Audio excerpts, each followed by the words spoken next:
who drive them will delve deep into their ability to control them.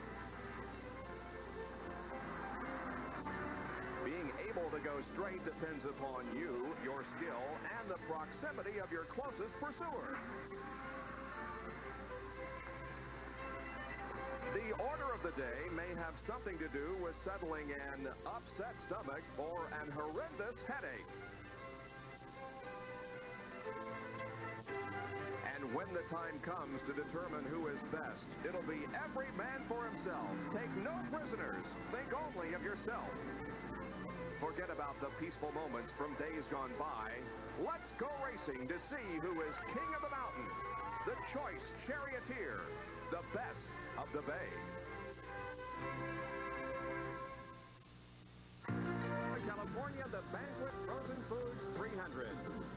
Beautiful countryside here, the rolling hills about 70 miles north of San Francisco. A couple of days ago, they were saying a 90% chance of rain today, but we don't have a cloud in the sky. Absolutely beautiful weather as we get set for racing. Good afternoon, everybody. I'm Bob Jenkins, and welcome to Top of the Heap. Don't forget, he won the pole for the road race at Watkins Glen last year. Ricky carries him out off of the racing surface. Ricky going on to win the Winston Cup Series first visit here at Sears Point. Outside of Ricky Rudd. But Ned, when they actually turned 7, they had a problem. Yeah, they did. Rusty ran out of racing room. These are some of the tightest turns that they ever encounter anywhere, and there are 11 of them on this racetrack, and any of those 11 will jump up and get you. Sonoma, California for the Banquet Frozen Foods 300. The cars are on the track. They'll come around next time and get the green flag. And now let's take a look at the starting lineup for this afternoon's 300-kilometer event here at beautiful Sears Point International Raceway, a 2.5-mile road course. Starting on the pole position will be Ricky Rudd from Chesapeake, Virginia. He drives, of course, the Levi Garrett Chevrolet, qualified at 90.954 miles an hour. That was almost a mile an hour faster than the pole speed last year. Alongside in the front row will be Ernie Irvin in the number 4 Kodak Film Oldsmobile. He's from nearby Modesto, California. In the second row, it's Dale Earnhardt from Kannapolis, North Carolina in the number 3 GM Goodwrench Chevrolet.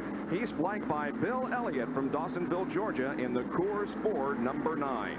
In the third row, it is Mark Martin from Batesville, Arkansas in the Folgers Coffee Ford, car number 6. And then Tommy Kendall, one of the guys that Jerry Punch talked about, driving car number 40, the EDS Chevy. In the fourth row, it's Ken Schrader driving car number 25 and Morgan Shepherd in number 15. The fifth row, Terry Labonte in number 1, Dale Jarrett in number 21. The sixth row, Rusty Wallace in 27 and Darrell Waltrip in 17. Going to row number 7, number 42, Kyle Petty, and 75, Rick Wilson. Davey Allison in number 28 and Hut Strickland number 12 are making up row number 8. In the ninth row, it's Sterling Marlin in car number 94 and Brett Bodine in 26. The 10th row, Derry Cope in number 10 and Michael Waltrip in 30. The 11th row, Alan Kulwicki in number 7 and Dave Marcus in 71. The 12th row, Chad Little, car 19, and number 20, Rob Moroso. The 13th row, Herschel McGriff in number 04 and Jeff Bodine in number 11. And as we take a look at the rest of the starting lineup, you can see there that Dick Trickle starts in row number 14. And gentlemen, it's going to be interesting to see those two guys move through the traffic, because starting that far back really doesn't reflect how well they have performed this weekend. Not really. Jeff Bodine spun coming into turn 11 on his qualifying laps. He was the fastest second-round qualifier yesterday, but that puts him in 26th position, and it will be tough for him to come up through the field. I talked to Jeff Bodine earlier. He said, hey, I've driven modifieds with no fenders. I had to be careful to keep from running over other tires. I know how to get through this traffic. We're going to find out if he does. A closer look at Sears Point International Raceway. It is 2.52 miles in length. The pole lap time was a minute 39.743 at a speed of 90.954 miles an hour. We'll go 74 laps, and the field separation is 4.2 miles per hour. In cars today, the points leader in Winston Cup, Morgan Shepherd.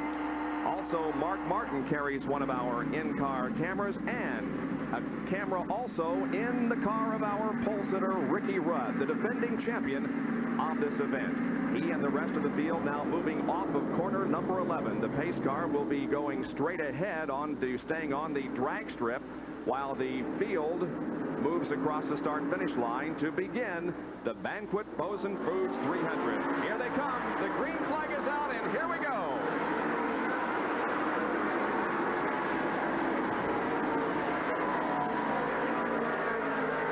This is turn 2, Bob. This is where all the problems are going to start.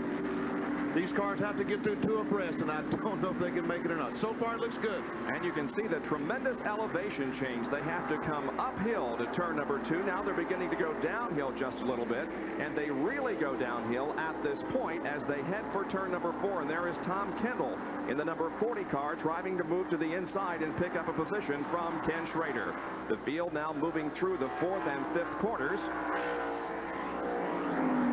They go over a slight incline, and then they come back out onto the drag strip.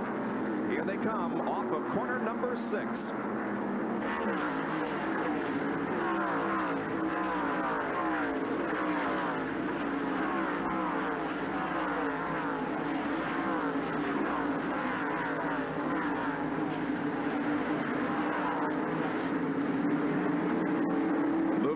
Corner number 7, and now they move up through the S's for the first time. Turns 8, 9, and 10. Here they are moving off of corner number 9, now into turn number 10, and setting up for the tight turn number 11, where we have seen lots of action in the previous years. Ricky Rudd is the leader. One car off the track slightly kicking up some dust, but everything is okay.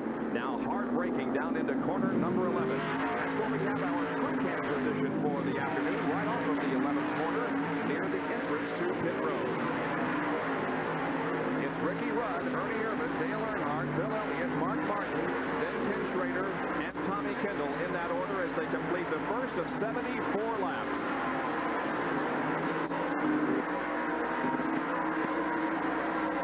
Rudd has a beautiful line around this racetrack, Bob.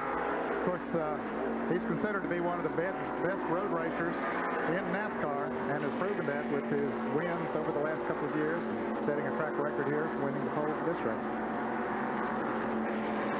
First 3 cars have put a little bit of racetrack between themselves and the rest of the field. We go inside Ricky Rudd's car as he leads this race in the 2nd lap. This is exactly what every race car driver wants to see out of the windshield. Nothing except road. And not a whole lot of road, Benny. There are a lot of blind spots on this racetrack. As Bob Jenkins mentioned just a moment ago, a lot of uphill and downhill, and as Ned said, blind corners going downhill, turning right, turning left, and not knowing what's on the other side of the hill. That was turn number 7, and Ricky now moving up through the gears as he goes through the S's once again with Ernie Irvan in hot pursuit. But here is the best battle for position. That is Bill Elliott and Mark Martin, with Martin having the advantage at the moment. Both of them very good road racers as well. Bill Elliott won his first ever Winston Cup race on the road course of Riverside, California. Let's go ahead and get a quick comment from Jerry Punch on Bill Elliott. Jerry? Some anxious moment this morning for the Elliott crew. They fired the engine in the garage area and found an oil leak. They just changed the engine prior to putting the car on the starting grid. They had some concerns. They also found a brake problem this morning. They were working on Mike Beam and the crew trying to get the brakes fixed. So 2 non-essential items they had a problem with here, motor and brake. Otherwise, everything was okay for the Elliott team this morning. Right now, Bill Elliott finds himself in 5th position behind Mark Martin and also behind Ricky Rudd, Ernie Irvan, and Dale Earnhardt, the first 3.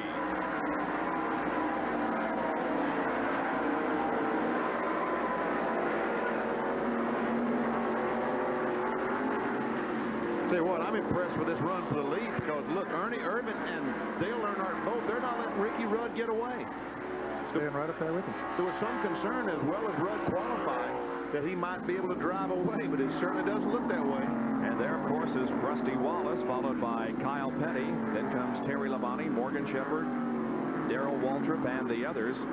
Been a pretty clean race so far. We have moved through the... Whoops, just as I say that, we have a car spinning. That's the 19 car of Chad Little that has gotten sideways on the racetrack, trying to get it refired. Looks like he has done so and begin to pull away now.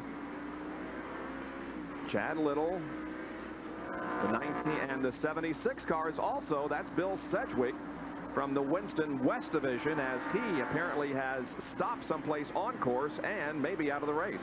Yep.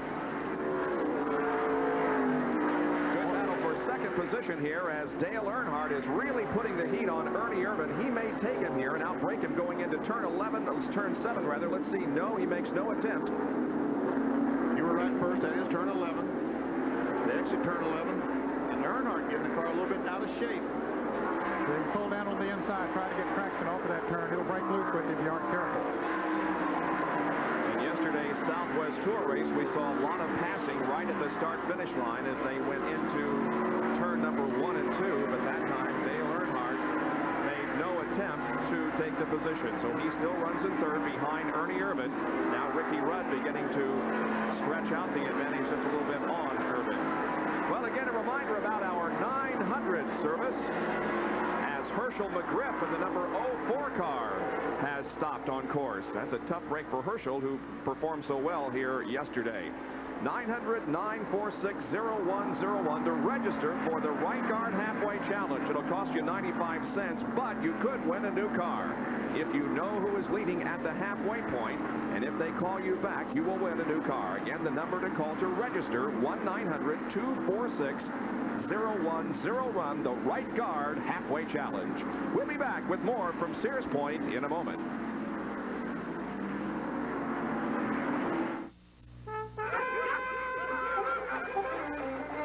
In a civilized society, a personal grooming lapse can result in a mortifying... Number 44 car driven by Jack Sellers, one of those competitors from the Winston West Division. And so the first full course yellow comes out. They will get the wrecker onto the racetrack and remove the car. And guys, are we going to see pit stops here in the early going? Oh, no. No one's going to give up that track position this early. No, unless you're at the back of the field. Now, some of the guys back in the back might come in now, but those up front, they don't want to give up that track position, as being said. Ricky Rudd leading the other. Let's go down to the pit area and get a report on Jack Sellers. Well, Bob, on the first lap, and then when you're having a bad day, it gets even worse. The jack broke and the car fell off the jack, and Sellers said, hey, what the heck, I'll go out and run it anyways. It's going to blow, it's going to blow. Well, apparently, he didn't make it very far.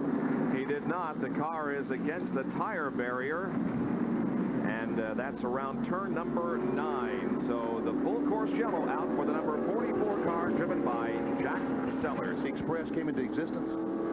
Well, I guess just to move mail from one portion of the country to the other. To keep Dale Earnhardt, Mark Martin, and Bill Elliott. 6 through 10, Rusty Wallace, Ken Schrader, Tommy Kendall, Kyle Petty, and Terry Labonte. And then 11 through 15, Morgan Shepherd, Darrell Waltrip, Davey Allison, Dale Jarrett, and Rick Wilson. Time to wait before the premiere of Days of Thunder. That's going to be on the 27th of this month. The field is still under caution now, moving around. He has done a good job with passing. And so has Jeff Bodine, who has moved from 26th to 20th.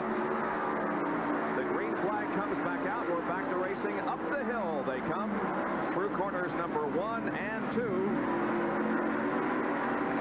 Kyle Petty on the high side of the racetrack trying to pick up position on Tommy Kendall. Turn 3, they'll head into turn 4, which is a pretty sharp right-hander heading down the hill. Blind spot right there. You can't see what's over that hill. Then hits down towards turn 6. Up over the crest of the hill and now downhill toward turn number 6, coming back out on the drag strip, and Dale Earnhardt is looking for an opportunity to pass Ernie Irvan and go into second spot. Here they come now. Off of corner number 6, down the drag strip for just a short period, and then working hard for turn number 7. They're really on the brakes right here, slowing down, negotiating this hairpin corner, and now back on the accelerator hard. That's where Benny and Ned were in the early part of our program, explaining that that is where Rusty Wallace and Jeff and Ricky Rudd had their little incident with about 4 laps to go last year that played a part in the outcome of the race. Best battle is for second position as Dale Earnhardt continues to put the heat on Ernie Irvan. Let's see if he tries to outbrake Ernie going into turn 11. That's one place that you can pass, but also you can get in there too hard and really get in trouble. And here it is. Oh, they touch. Irvan out of shape for a moment. Earnhardt's going to try to go to the outside. He's not going to be able to take this spot right now, but he might as they come off the corner. Irvan is sideways going to the inside of the track, and Dale Earnhardt has second. Yeah, Ernie was down on the inside of the track, couldn't get traction down there. Earnhardt took advantage of it. Here's car number 34 and the tires. That is Ted Kennedy. Ted Kennedy in car number 34 has crashed.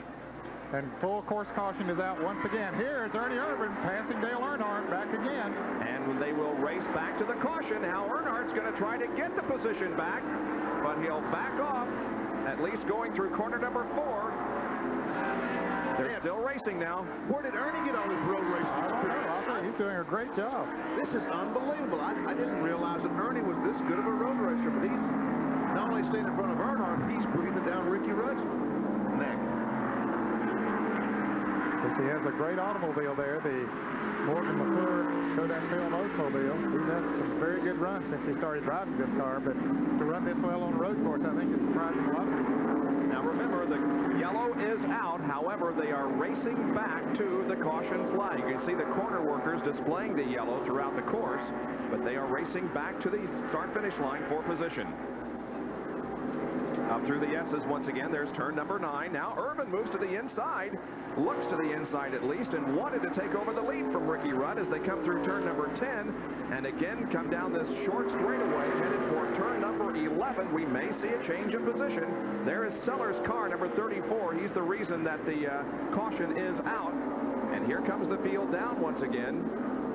This time they will get the caution, and Dale Earnhardt once again down on the rumble strips to the very low side of the racetrack. Let's see who has second position as they come down. Irvin is going to hold the spot. Yeah, he had the preferred line that time coming off. Earnhardt had it the last time.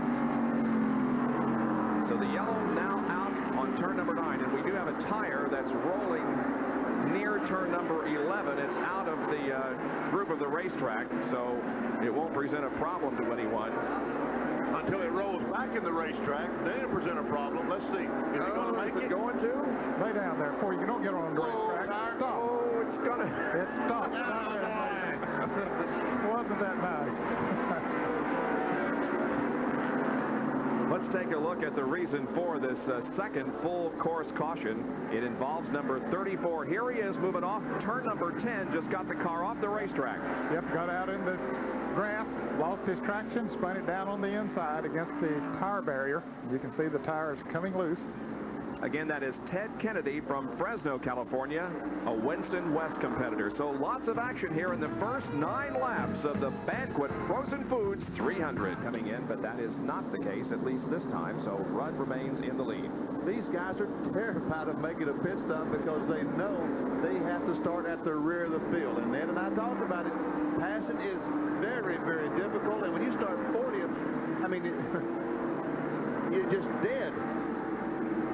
Well, this is our second visit to Sears Point International Raceway, our first last year, of course, and the finish of that race was so exciting. Here's our Winston Cup replay. It's this race 1 year ago. Irvin has gone into the lead. He took the lead in corner number 2 as the cars came up the hill after taking the... Oh, and something may be wrong with Rudd's car, but he's created a terrific traffic jam that jammed up Earnhardt and Mark Martin and several others. Yeah, I think we had a report that he might have a tire going down, and evidently he does have. Jerry, have you heard any more on that defense? Well, his car had been awfully loose before, and they thought he might have a tire going down. Likewise, Mark Martin has the same problem. He is ready to do this, and he thinks he has a tire going down as well. So they are ready for Mark Martin and for Ricky Rudd in the pits. Let's check in with John Kernan. Jerry, I'm up here at Dale Earnhardt's, but Richard Childress just said that Dale has radioed in. He's got a left front tire going down, and they're awaiting him to get back around and get him into the pits to get fresh rubber on the car. Well, he has lost second position to Rusty Wallace, and look at the traffic jam here coming up through turn number 9. I can't believe every one of these cars has a flat tire. They're talking about, what, 3 or 4 cars having flats? Yep. Evidently there was some debris on the track. Maybe some of those cars that spun out, kicked some gravel out there or something, and they run over it. Let's see how many cars come into the pits then. Here comes Earnhardt. He's definitely headed for pit road. So is Mark Martin. Bill Elliott. I mean, there's the whole, looks like the whole field coming in the pits. And Rudd is really steaming into the pits. Here comes Dale Earnhardt. And John Kernan is there. This crew goes to work on the left side of the car. They've got some sheet metal damage. It looks like Dale has made some contact out there on the left side. The tires are changed, and he is away. And let's go to Jerry Punch, who's with Ricky Rudd. Ricky Rudd finally getting his car up pit road. They will change right side tires. They will make an all-4 tire change. Likewise, they are changing tires on the car number 6 of Mark Martin. He has some pretty serious sheet metal damage on the left front fender, and Martin's trying to get his car out. It is very, very tight here in the pits. Martin just by the back of Ricky Rudd's car. Meanwhile, they are putting tires on the left side of the Rudd car. Now, we are told that Rudd came into contact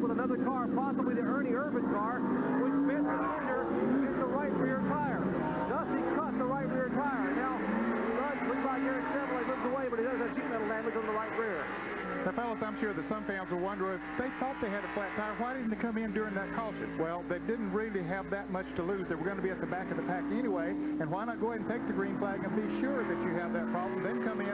You're going to be back there anyway and wait for another caution. You'll catch up to the field, so it really didn't cost them that much. But they have lost, as you guys talked about in the open, some valuable track position, but at least they don't have flat tires anymore. There's the leader, Ernie Irvin, who has really now pulled out to a nice, comfortable lead. In second position is Rusty Wallace, who has moved up from his 11th starting position. Here comes Irvin off of corner number 11, and there you can see Rusty Wallace also coming off the turn. And then it's pretty far back to the third place car off Kyle Petty. You can see him coming into the picture there now. And that's Tommy Kendall now running in 4th spot, followed by Mark Martin. Whoops, make that Morgan Shepherd. Yeah, Morgan Shepherd, and then comes Davey Allison, Darrell Waltrip, Dale Jarrett.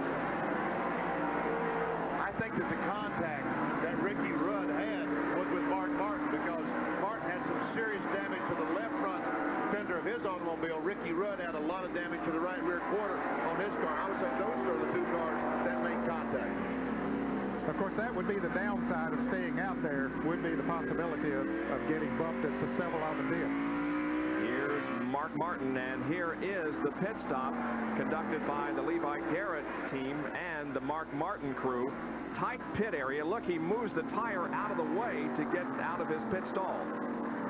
Yes, there's 44 cars pitted on pit road. If they all, and we can see the damage to the left front of the automobile. There's Terry Labonte right behind him, so evidently Terry had a problem as well. He was running up there in the top 10 before all of this started. And now we see Rusty Wallace beginning to close in on Ernie Irvin, who's a leader of the race. Rusty Wallace has won 4 of the last 6 road races in Winston Cup competition. The other 2 have been won by Ricky Rudd. And once you look at that shot, you wonder where did the rest of the field go? Yeah, they're really running away from everybody. Rusty Wallace started 11th. At the end of 5 laps, he was 6th, moves to 5th at the end of 10, and now finds himself in the runner-up spot at the end of 14 laps, and there's the interval between 1st and 2nd. Let's go to John Kernan, who's with Richard Childress, talking about the tire situation. John? Well, Richard, you cut down a left front tire. The speculation is, did you know about that during that caution period? No, he didn't know about it until he went off in the corner, and he said the car wouldn't set. So, you know, we got it off there. It was the left front that was set down. Did he say anything? He's got some damage on the left front fender. Did he say anything about that? Well, he's saying right now, we're talking about it now. He said it still feels pretty good. So Dale Earnhardt, having made a pit stop, now finds himself at the near the back of the field and has got a lot of traffic to move through. There's Butch Miller just ahead of him. He is farther back than 20th. We just got the 20-car report on the 14th lap, and he's back behind that. And look at all the traffic that he's got to encounter. That number 2 car is being driven by Jimmy Bound this weekend, normally driven by Rick Mast. He picks off Butch Miller going through corner number 5. And I heard that Jim's brother, Chuck Bound, won the Busch Grand National race at Orange County Speedway. Boy, BB Spence. It's right in front of the field. Ooh, thank goodness he stopped that car. Yeah, it looked like for a moment he was going to shoot back out in front of them, but he stayed down on the inside. Looked like he'll be able to continue. Well, yeah, I think so. Just made a little lap out there in the grass. Pulling back out onto the racetrack. That's at corner number 6 where Troy Beebe lost it. We'll take a look at it once again. Comes off the corner, just nails the gas, and around the car goes. And as Ned said, it looked like the car was going to back up. Thank goodness it stopped. We've, of course, seen him in the Southwest Tour competition in previous years. Troy Beebe in Winston Cup action here this weekend. Well, the interval between 1st and 2nd certainly hasn't narrowed any. As a matter of fact, Ernie may have put a little bit more distance between himself and 2nd place Rusty Wallace. Well, you got to be impressed with Ernie Irvin, huh? He is doing a great job. Maybe it's the home cooking. You know, he grew up not too far from here, started his racing career in the Modesto area. Yep. So here's 1st and 2nd. Where's the rest of the field? Well, how long is it? Kyle. There he is. Kyle Petty comes out from the corner. Tommy Kendall, 4th place, doing a great job. Running in 5th place there was Morgan Shepard. In 6th is Kenny Schrader. Darrell Waltrip is 7th. Davey Allison, 8th. Dale Jarrett, 9th. In 10th place is Sterling Marlin. Now Jeff Bodine has moved from 26th up to 11th. Alan Kowicki is 12th. Brett Bodine is 13th. Michael Waltrip is 14th. And Rick Wilson, 15th. Here comes Dale Jarrett. That's Sterling Marlin. Alan Kowicki trying to pick up a position on Sterling. Kowicki moving his Ford to the high side of turn number 7. Now it's a 3-car battle. A little contact there between Kowicki and Marlin as they come out of the 7th corner. Road racing in a stock car is absolutely the greatest fun that a stock car driver can have. But it's also the most frustrating thing that he can do, because you see Alan Kowicki trying to get by. You can be much faster and not get by that other car. You call that fun? There's Brett Bodine, followed by, or rather, right behind Jeff Bodine. So the Bodine brothers are running in 12th and 13th position. Jeff in number 11 and Brett in number 26. There's Jeff, who has really moved up from his 26th starting position. He is up to 12th. As Ned mentioned, he had some tough luck during his qualification attempt and spun the car and had to be a second-day qualifier.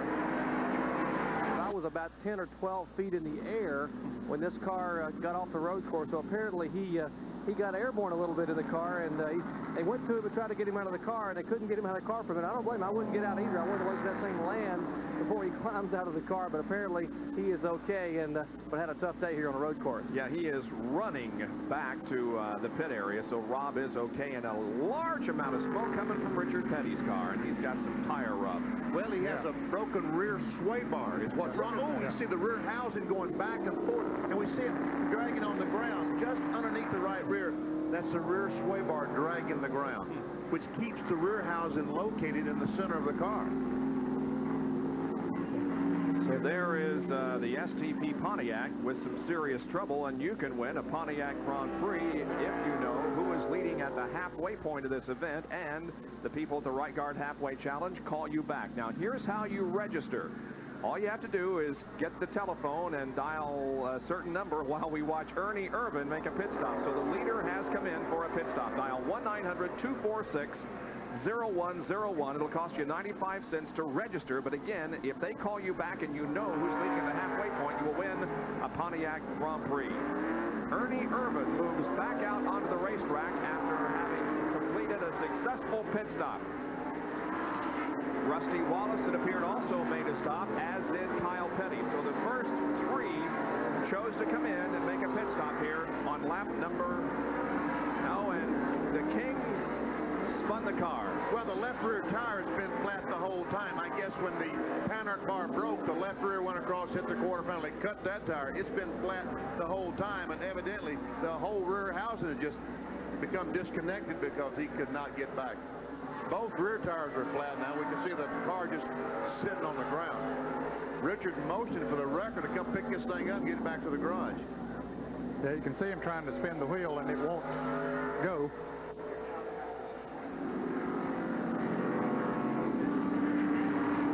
You know, we talked about track position earlier in the show, and here's a guy who has great track position. That is Mike Chase from Bakersfield, California. He didn't come in for a pit stop.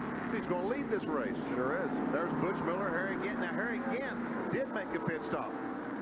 And so did Dale Earnhardt and Bill Elliott. We wondered, and Mark Martin, those that had made pit stops earlier, if they would come in. Yes, they did. They came in, and I'm sure they took on 4 tires like everybody else did. Well, I mean, Harry Gant made a pit stop, not this caution flag, but the one before. So he has made a pit stop, and he's in 3rd spot. Now, Earnhardt, those other cars did make a pit stop this caution flag. And there is the King, who is taking down the netting on the window and trying to get some assistance to that car that might enable him to at least get back to the pit area. We'll take a look at what happened to King Richard Petty.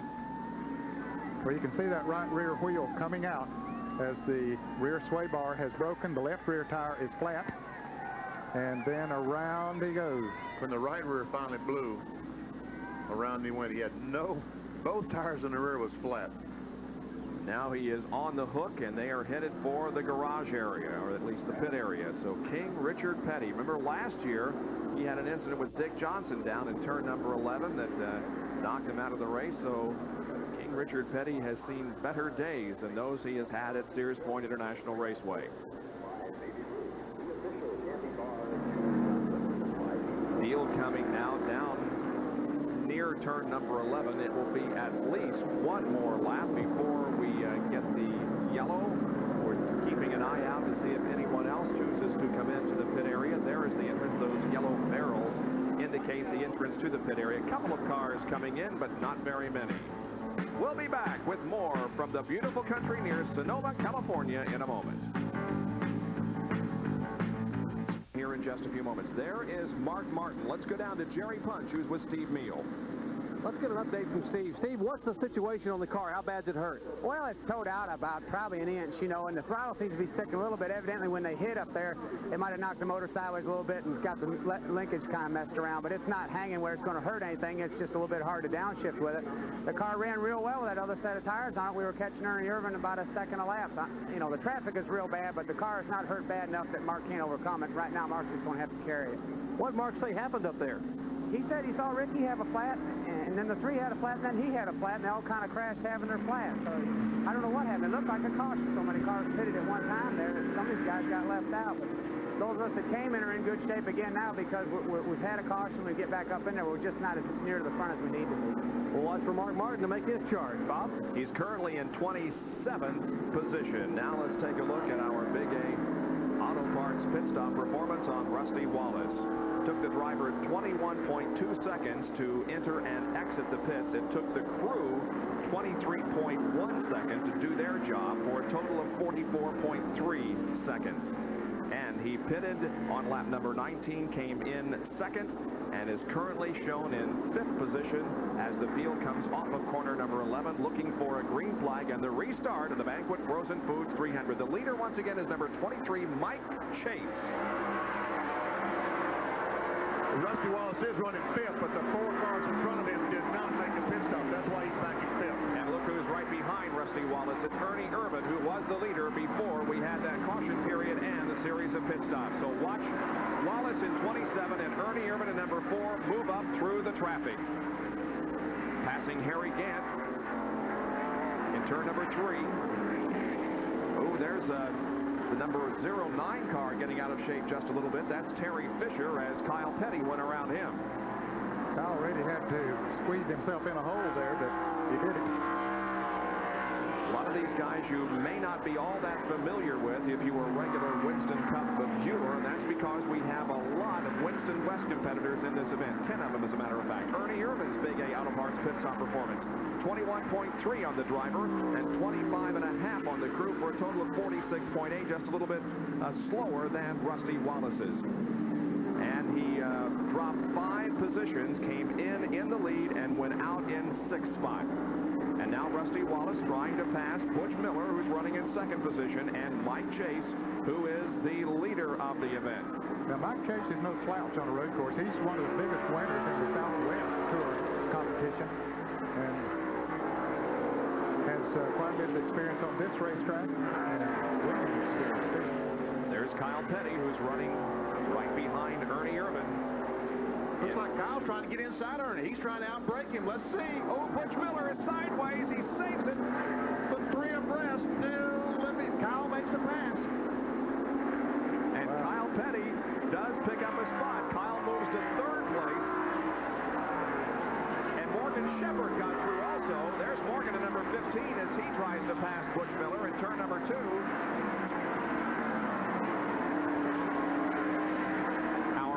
Winston Cup points leader Morgan Shepherd in car number 15, looking very good here on the road course. Morgan is a good road racer. You know, he won the pole last year at Watkins Glen. Yep. And Ernie Irvin is behind Butch Miller, was not able to get by. He's trying desperately, but not able to make a pass so far. There he is. He's on the inside of Butch and takes a spot away. What was it Butch Miller said about taking the driving school out here, Benny? Oh, he said his instructor, Bill Cooper, showed him the perfect line around the Sears Point Raceway. He said, I found it twice when I crossed it. looking back on Ernie Irvan and the others now. Of course, Butch Miller, his sponsor is Banquet Frozen Foods. They're the sponsor of the race. Here's Wallace trying to take the lead. And he will do so in turn number 7. And now Kyle Petty looking for second position, running side by side with Mike Chase as they head out of the corner and through the S's once again. But Mike Chase was able to hold off the challenge of Kyle Petty and maintain second position. We'll see how things shake out as they go up through the S's. I think we'll probably see Kyle make the next attempt to take over this spot as they outbreak each other for turn number 11. Here they are moving through turn number 10. Now down this short straightaway. Kyle moving to the inside. Let's see if he makes an attempt. And yes, he will. And I believe it's going to be a successful attempt as he cuts the rumble strips, goes into second. And now Morgan Shepherd is right there knocking on Mike Chase's door. Look at that red car behind Morgan Shepherd. Jeff Bodine out behind Ernie Irvan. Jeff Bodine is up in 8th spot. Rusty Wallace, the defending Winston Cup champion, coming into this event 4th in points. 159 behind the leader. Morgan Shepherd is the leader of the race, and now Morgan Shepherd will pass Mike Chase, and Ernie Irvan tries to but can't get the job done. Ernie just cannot get in the holes that these other fellas are making. He's trying, but he can't get the nose in there. This is fun. You know, I like this road racing. This is good stuff. There's Irvan now moving inside and taking the position away from Chase. And we say uphill and downhill. See how Ernie went out of the shot when Morgan Shepherd went down. That's how much uphill and downhill there is. And there, as you said, Benny, is Jeff Bodine, who has just had a tremendous race. He started again in 26th position after a spin on his first qualifying attempt. He was a second-day qualifier, and look at Jeff Bodine move up through the traffic. And there's Tom Kendall in the 40 car trying to get by. Ooh, he and Chase almost get together. Ken Schrader, Darrell Walter, Sterling Marlin. And where is Dale Earnhardt? Remember, he's had a tough race so far. There he is. He's running with Sterling Marlin and now Chase. Well, he has come up through the field pretty good, having made a green flag pit stop and also stopped during this last caution. I think he only took on 2 tires during this last caution because he had just taken on 2 during his green flag pit stop. Now he's going to try to outbrake Chase going in the corner. He does it. Now the whole line should follow. There goes Sterling Marlin, Alan Kowicki. Ricky Rudd will try to get by. Here comes Rudd, the early leader of the race and the pole sitter. Another one of those who made a green flag pit stop. And here is the footwork. Now watch this. Using that left foot on the brake. You can see how much he's turning the steering wheel. Oh, that's a great shot. Is that fantastic? That is something. Now you'll know when he comes to the tight corners because he'll really climb on the brakes. There's one of them. A little bit of heel and toe, giving us some gas in between the shifts to keep the engine RPM the same as the rear wheel. You can see the quick shifts that he makes. Talk about speed shifting. Yeah, but he's using the clutch to upshift. Most of the guys do not use a clutch. That's with the Jericho transmissions. They can do it without using clutch. Just gently tapping the brakes there occasionally. And we can see the steering wheel going around. Yep. Right behind the brake pedal. There's another tight turn. Notice him. He pumps the brakes, Benny. That's right, because he needs to get the brake pedal up to full to top of the pedal to do the heel and toe the way he wants to do it. Now, folks, if you don't think these race drivers are busy, here's a spin. Brett Bodine off course. Or, yes, that is Brett Bodine. And here's another car off the course. Rick Wilson, it looks like. I believe it is. Yep, Rick Wilson spins around, keeps it going, loses many positions, but he's okay. There is no caution at the start-finish line, so apparently both of those drivers will get going again. Ricky Rudd now running just ahead of Davey Allison. 25 laps have been completed. Here's a replay of the spin by, Brett Bodine got way off course there in corner number 7. Wow, look at the cars take the evasive action. Never see Rick Wilson get in the dirt. Michael Waltrip. Rick was not able to save it out in the dirt, spun around. And Rick Wilson got his car headed in the right direction and took off. Rusty Wallace is the leader of this road race here at Sears Point International Raceway near Sonoma, California. What an afternoon of racing we have for you. There's Kyle Petty running in second position. We're glad you could join us on this Sunday afternoon. We'll have more in a moment. Presenting. Jerry Punch, what's the problem down there? Apparently brakes, or I should say absence of brakes, was the problem for Brett Bodine. He took the car up in turn 7 and had no brake pedal at all and looped the car to keep him going completely airborne off the course. They are working now, the Quaker State crew working on this Buick, trying to get this car back. They have changed tires and tried to repair the brake line, and will keep working here in the pits, but a tough break for Brett Bodine. Let's go up pit road where Gary Nelson is standing by with our John Kernan. John? Well, Gary, Kyle's running really well right now. If you told him to take it easy and just ride around, well, no, our strategy is the same as it's been all year. Run flat out, do the best we can. That way we know exactly where our equipment falls and if we need to work on it. So we're in second right now. We got to get just a little bit better because we really would like to be up front. What more do you have to work on to get it better? I think we can adjust the chassis just a little bit. It's really close on right-hand turns, but it's a little tight on the left-hand turn. So we're afraid if we adjust too much, then we'll hurt both ways. But, you know, that's the kind of stuff we're going to work with here earlier in the race and see how we are at the finish. But right now, I would say Gary Nelson and crew are satisfied to be holding down that second spot. Well, you know, that was a strategy that Gary told us that they were going to employ all season long while he was winning the Rockingham race. Just go flat out every race, not save anything to see what the car can do. And obviously it is doing very well today because he is in second position.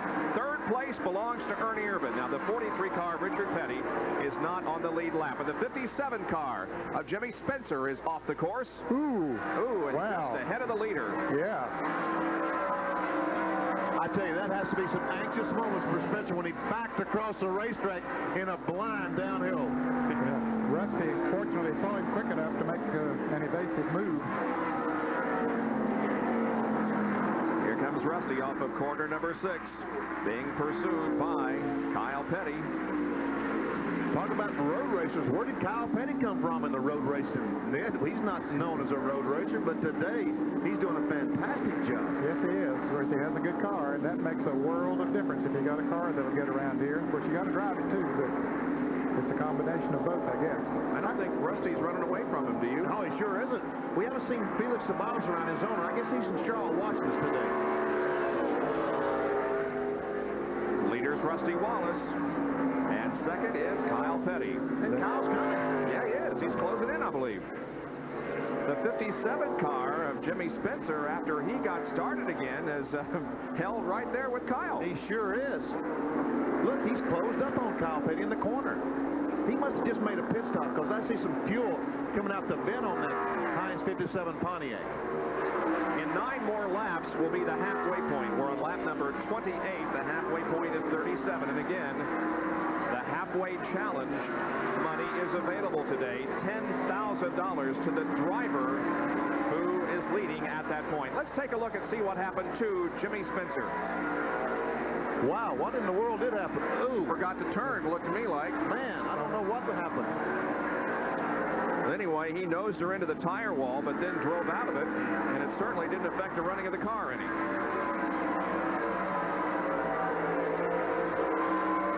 Ernie Irvin, the car that's running in third spot. Morgan Shepherd running fourth. Ernie Irvin has been one of our 4 leaders this afternoon. Ricky Rudd led from the pole. There is Morgan Shepherd. The Winston Cup point leader. You know, I tried to talk to Morgan the other day about the points. He won't talk about it. Look at the shifter knob. It's vibrating there. It's a little higher, it looks like. A little higher. It looks like it's up in the roof somewhere. We'll watch him go through the gears as he traverses the course. There's Tommy Kendall. Making a move on Morgan, taking over the 4th place. Yep. Tommy Kendall moves to 4th now in car number 40. And look who's right behind them. Dale Earnhardt, Goodrich Chevrolet, running in 6th position. Well, watch Morgan Shepherd. Now watch, he's going to downshift here going into turn number 11. Now we're watching for him to... Here we go from corner number 10 to 11. Now, there he downshifts.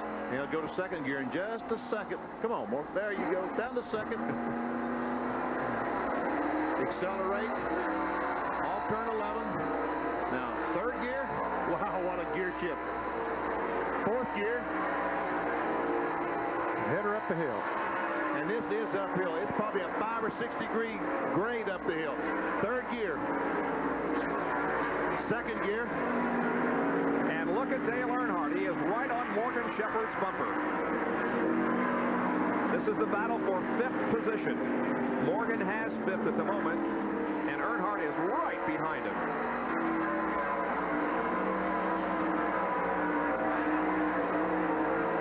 Earnhardt looking to the inside.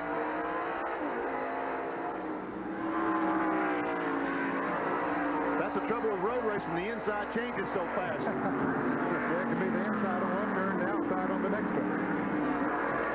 Through corner number 6, back out onto the drag strip, and we have another yellow out. Full course yellow, our 4th of the day. These guys are going to be racing to the caution flag. They're in turn 7. Morgan Shepherd getting way high in the 7th turn and losing the position to Dale Earnhardt. I think that Earnhardt outbraked him going into the corner. Yeah, and I think Morgan saw that, and he didn't want to take any chances. He knew Earnhardt was running a little bit faster. He said, though, he just moved a little wide and let him go. Field coming down now, running to the yellow. You see the air hose right by the steering wheel? That's to cool off Morgan Shepherd. That goes over in the right window, and he picks up air off the race course and blows on his face to cool him off. Here comes Rusty Wallace down off of the 11th turn, and he will take the yellow flag on lap number 30. Our 4th full course caution of the afternoon. 7 laps from the halfway point. Now the question of the day is who will pit and who won't pit for that track position once again. Well, I don't think that Rusty Wallace can afford to, because there's $10,000 up for grabs here pretty shortly. That's right, and you can win a Pontiac Grand Prix. Right now, dial 1-900-246-0101. The call will cost you 95 cents, but if you're called back by the Right Yard Halfway Challenge people and you know who's leading at the halfway point, you'll win a Pontiac Grand Prix.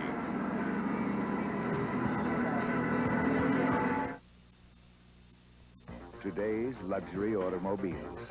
The more things change, the more they look alike. Until you look at Cadillac, where classic style and design remain uncompromised. Where true luxury makes Cadillac the top-ranked domestic...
Sealed. It means a...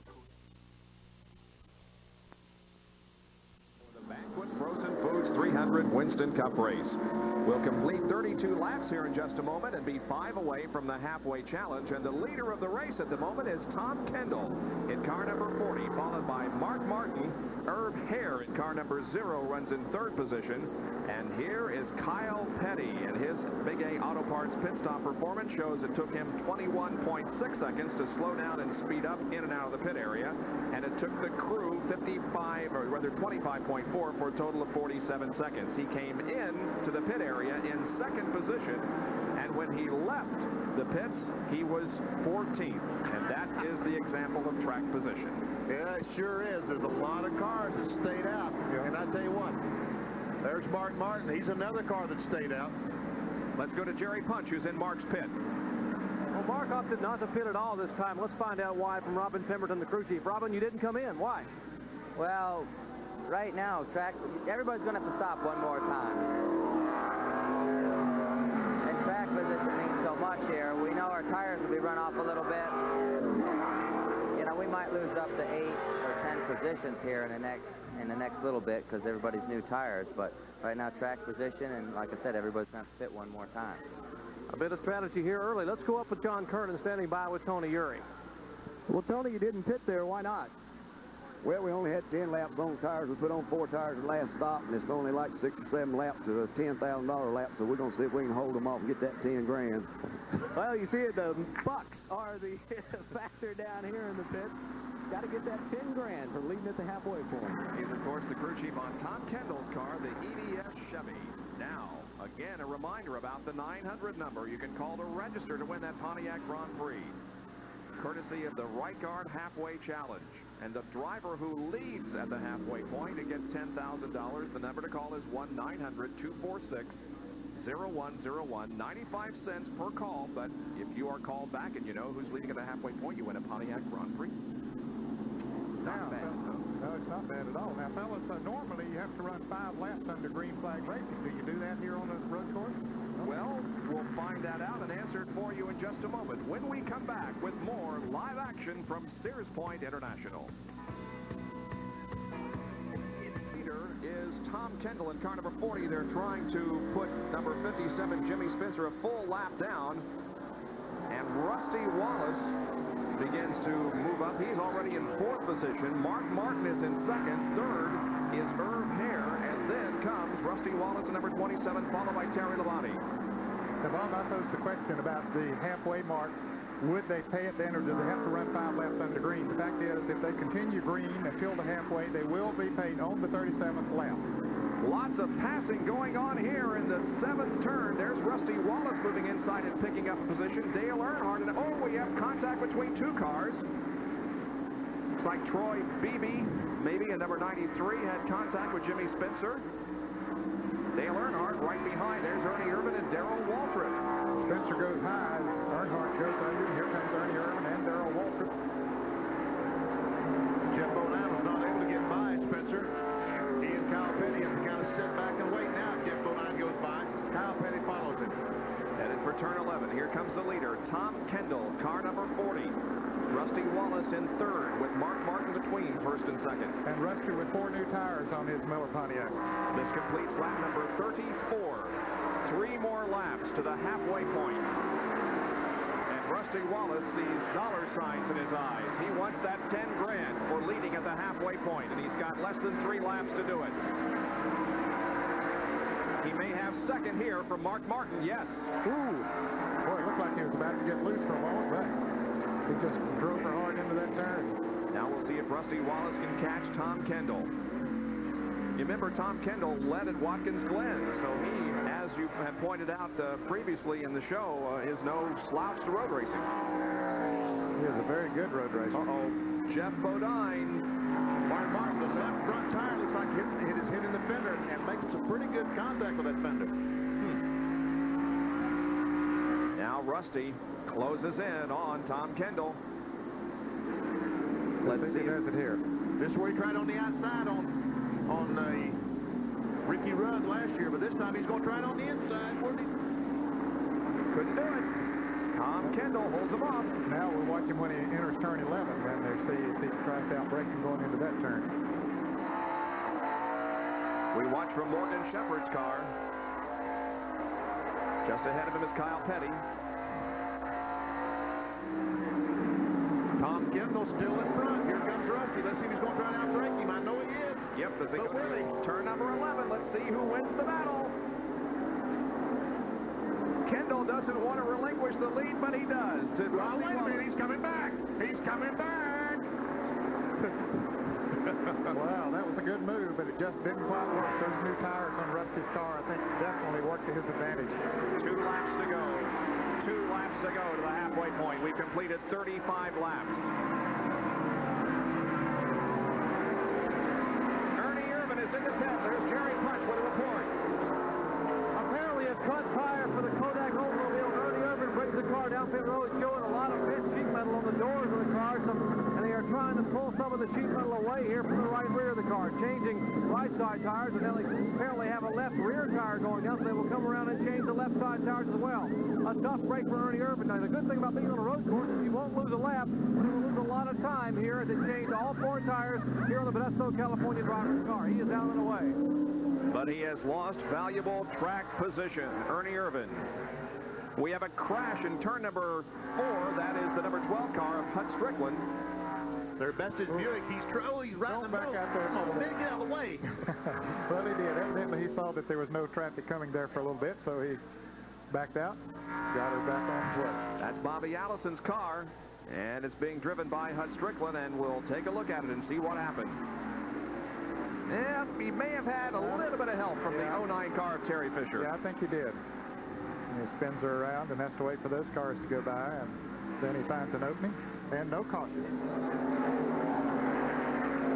Rusty Wallace now beginning to pull away from Tom Kendall and Mark Martin.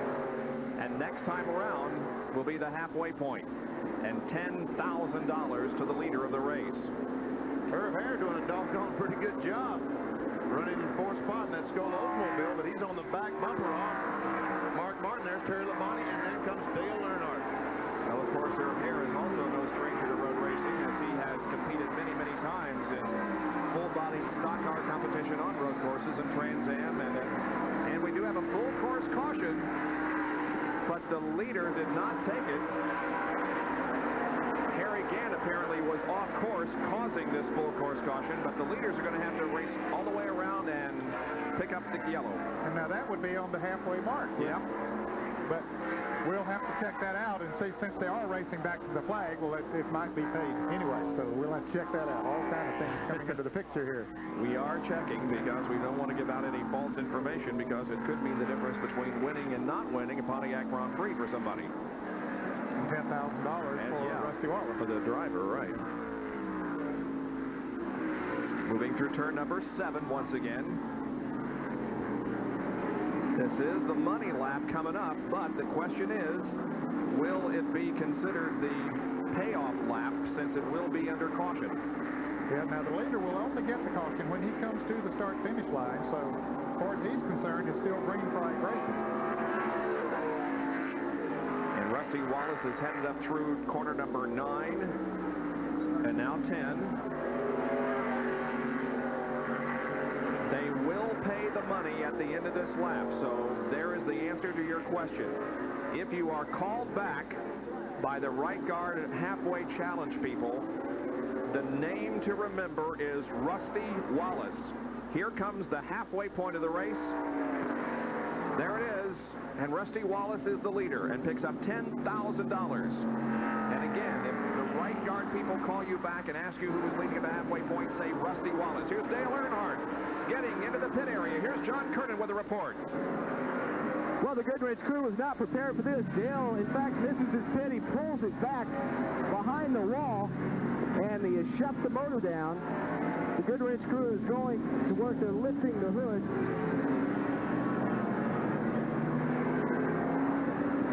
And looking under the car right now, I'm not sure if they know exactly what the problem is, but the motor is not running.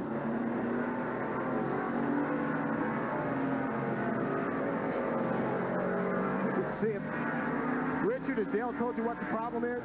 Transmission. Well, there you have it. In for a day of what they hoped would wind up in victory lane, but for the 3rd week in a row, some bad luck for Dale Earnhardt. Well, nothing need more be said than transmission. Yeah. I knew that something had to be wrong more than just a normal pit stop, because the pit lane was not open at that time. We see Earnhardt already taking the shifter out so they can change the transmission and get him back on the racetrack. They're handing him wrenches to take the shifter off so they can... There he takes the harness unloose so we can go to work on the car. Just like last week when Dale Earnhardt assisted in the insertion of a new camshaft, he this week is going to take wrench in hand and try to help repair the transmission that has put him behind pit wall at the halfway mark of the Banquet Frozen Foods 300. Of course, Herb Hare, who was in the top 5, was running 4th, has come in for a pit stop. Now, he was off sequence with the other front runners in the Skoda Oldsmobile.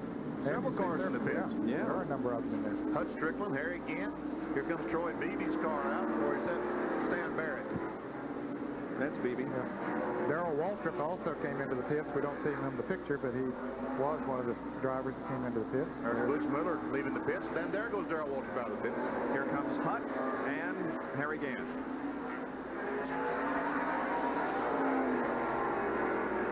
Kind of surprising that they would pit now, Ned, because they have to make another pit stop before the end of the race. Yeah, I don't think they can go the rest of the way, although, you know, Darrell Waltrip gets awfully good gas mileage, but that would be stretching pretty far. Most of them were saying that they could go back 28 to 30 laps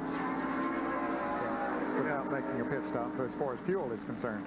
Now, Mark Martin didn't stop the last time. Now he chooses not to stop again this time. Well, I think that he figures he can't go the rest of the way from here, and so stay out there and ride a while and wait for the next opportunity. So, gives the drivers an opportunity to relax just a little bit and catch their breath while we are under caution. Gives us an opportunity to take another commercial break. Back in a moment.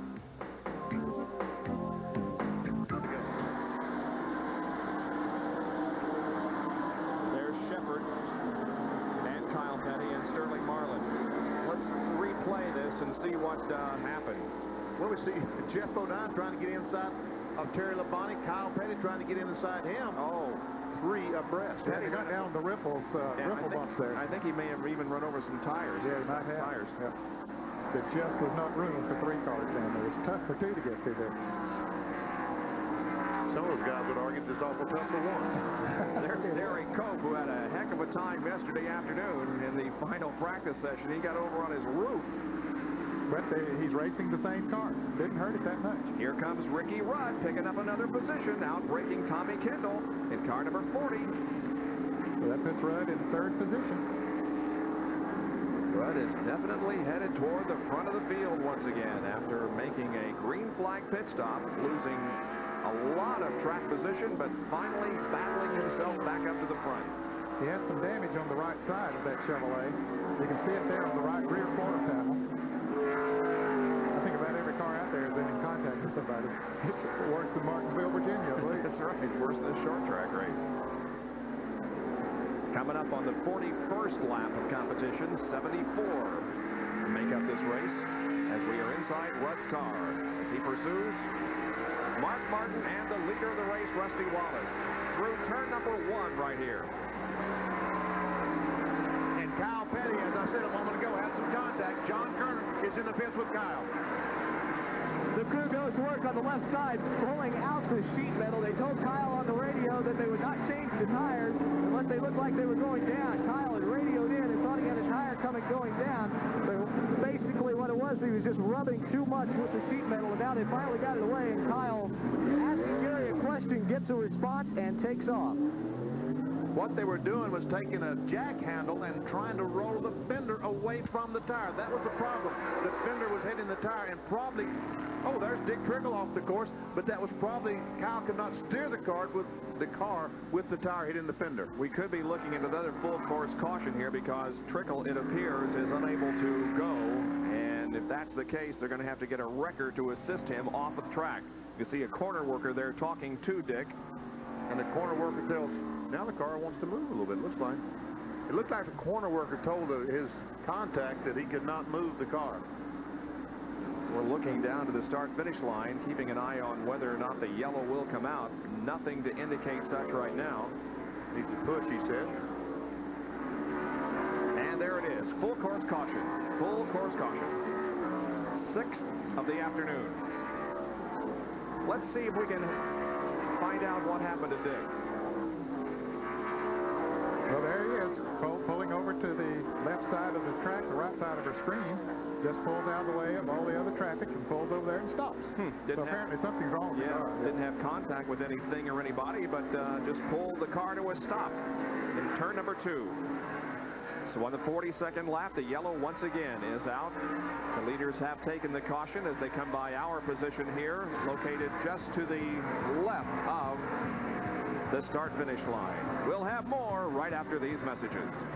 Foods 300-kilometer Winston Cup race from Sears Point International Raceway, located about 70 miles north of San Francisco. Our Speed World coverage is being brought to you by Banquet Frozen Foods. Good food that's right on the money. By the Kodak Color Watch System. Look for the Color Watch System seal for great film developing. And by the Robert Bosch Corporation, makers of Bosch Platinum, the ultimate spark plug. Always nice to come out to this area, not only to see the countryside, but there are some tremendous race fans in this area. Oh, unbelievable race fans in this part of the country. Rusty Wallace is the leader of the race, and the question now becomes, are they within this window that if we make one more stop, they could go the rest of the way? Well, I really don't know. How many laps have been completed so far? I don't think they can go the rest of the way now. I think there's about 31 or 32 laps to go, and that would put it awfully close for them. Yeah. Some of them may try it. Well, they might do it. Well, let's find out what they're talking about in Rusty's pit. Here's Jerry.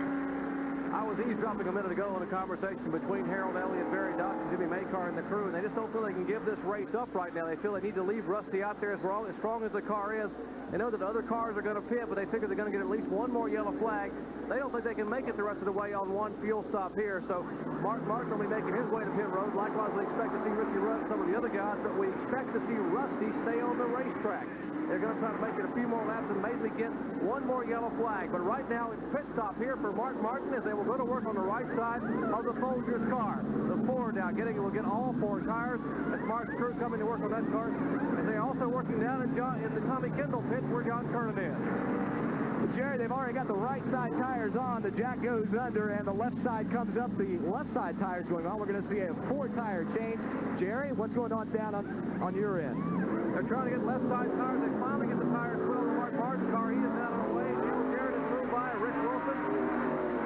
And Tommy Kendall now making his way down pit road. They're on one of the Skoll cars to my right here. That would be the car number 1 of Terry Labonte. One of the cars now going to take a chance, and possibly they might be able to make it. They have to go about 30 laps, 31 laps to the final checkered flag. But again, Rusty Wallace and the crew discussed it just moments ago, and they felt like they're going to roll the dice and stay out front and not give the race away. For those of you just joining us, Dale Earnhardt is behind pit wall repairing a transmission on the car. The leader of the race is Rusty Wallace. And now running in second position is the pole sitter, Ricky Rudd. We'll have more right after this. Stay with us.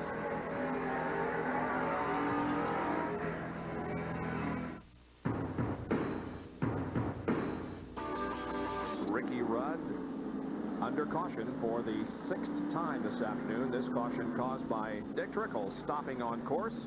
However, we will be going back to green flag conditions in just a moment. Now, Benny, we speculated on whether they could go the rest of the way from here. You have some information on Mark Martin there. Mark Martin stopped on lap 12. It's now lap 43, so he made 31 laps. That's 31 laps to the end of the race. Or 30 laps to the end of the race from here, so yes, he can make it the rest of the way. And maybe some of these other drivers that made pit stops on this caution as well. Fellas, we have 31 cars on the lead lap as the green flag falls. 31 cars are on the lead lap, and the record for number of cars on the lead lap at the finish of an event was 22 at Watkins Glen in '88. Second place battle, Jeff Bodine taking it away from Ricky Rudd. Jeff Bodine goes to second. What a move! What a move that Bodine made on Rudd. But Rudd's car is not. Rudd's going backwards. There goes Morgan Shepherd by him. Sterling Marlin trying to go by him. Rudd has a problem. Here comes Alan Kowicki up also. Ernie Irvin is right there. Ricky Rudd off the pace. In car 5, the Levi Garrett Chevrolet. There goes Alan Kowicki to the high side and around. You wonder if it's another flat tire or if it's some other mechanical problem. Looks like the right front tire's flat, man. The right front tire, there's something wrong with it. Boy, what a tough break for him. He fought his way back up there to what? Got back up to second position. Yep. And then something else goes wrong after having a flat tire earlier. So it appears as if the Unical the Unical bonus money will not be paid today. Here's the face cam. Goes up to third gear. Doesn't look like he's very happy, though.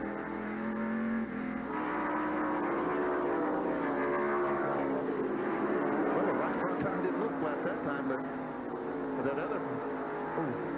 Morgan Shepherd got the rear wheels off the track momentarily, but saved it. And he did that into second position. So Morgan Shepherd now is in second behind Rudd. Here's Jeff Bodine in the pits. And he had just moved into second a moment ago. This certainly is an unscheduled pit stop. And Rudd is in also. Ricky Rudd is also in. Let's go to Jerry Punch. They were speculating that possibly a right front tire was flat, indeed, as you were in the booth just moments ago. They will change right side tires. A tough break for Levi Garrett Chevrolet driver, but again, on a road course, you do get a little bit of a break. You don't lose a lap here. Losing valuable time. Joey Knuckles swirls around in front of the car. He is off the jack and away. A tough break for Ricky Rudd. Now, fellas, I'm surprised they would not have changed all 4 tires. They can go the rest of the way from here, and Rusty Wallace and many of those up front are going to have to stop. Why would you not go ahead and put on 4 tires? Well, that's a good question because they're not going to get a lap change in 4 tires. I'm not sure I know the answer to that question, Ned. No, it just meant the loss of a few more seconds, but it could have proved valuable in the later stages of the race. In any case, there is racing going on in turn number 7, and this is the battle for 3rd position as Alan Kowicki and Sterling Marlin and Ernie Irvin are all right there together. It's also Ken Schrader, the white car. One of the Skull cars. I don't know if that's Herb Hare or Terry Labonte. There's a couple of guys we haven't talked about too much today. Sterling Marlin and Alan Kowicki as we look back on them from Morgan Shepherd's car. Morgan, of course, running in second position. Remember, Kowicki didn't have a real good race here last year, but he's having a terrific afternoon. To say he didn't have a good race last year is probably the classic understatement of all time. He had a horrible race here last time. 2nd, 3rd, 4th, 5th, 6th, 7th, 8th position is Darrell Waltrip.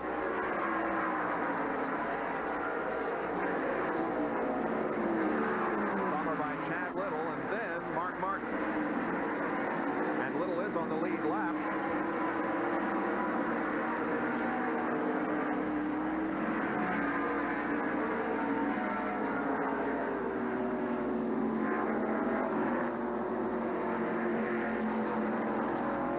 Number 2 car, Jimmy Bounds, slides off track. Gets it back on in turn number 2. Let's go to Jerry Punch, who's with Waddell Wilson. Waddell, you opted to change 2 instead of 4. Why? Well, the reason is we didn't need a full tank of gas. If we'd had to put in 21 gallons of fuel, then we'd have changed 4. We need very little gas, so we needed the time on the track. Plus, we have to make another stop also. So a lot of concern here. They're going to have to make one more stop because of the gas mileage here on this tough road course. Well, that's a little bit of an... Oh, Tom Kendall with a lot of damage on the right front of that car. That's a tough break for Tommy, who was running so well. It happened in corner number 4, and he's leaving debris all over the racetrack. Boy, he sure is. He'll be lucky to get that car back to the... Boy, oh, there's another car. Looks like Chad Little is off the pace right in front of. And looking for a full course caution, Chad Little goes right down the drag strip, so he is not on the racetrack. But Kendall didn't do that. He's trying to make it back to the pit area by... I don't think Kendall knows how much damage is to the right front of that automobile. Car owned by Mark Reno. Had an awfully good run. There's Chad. Oh, you can see the damage on Little's car. Yes. So evidently those 2 cars got together somewhere along the way and did major damage on both.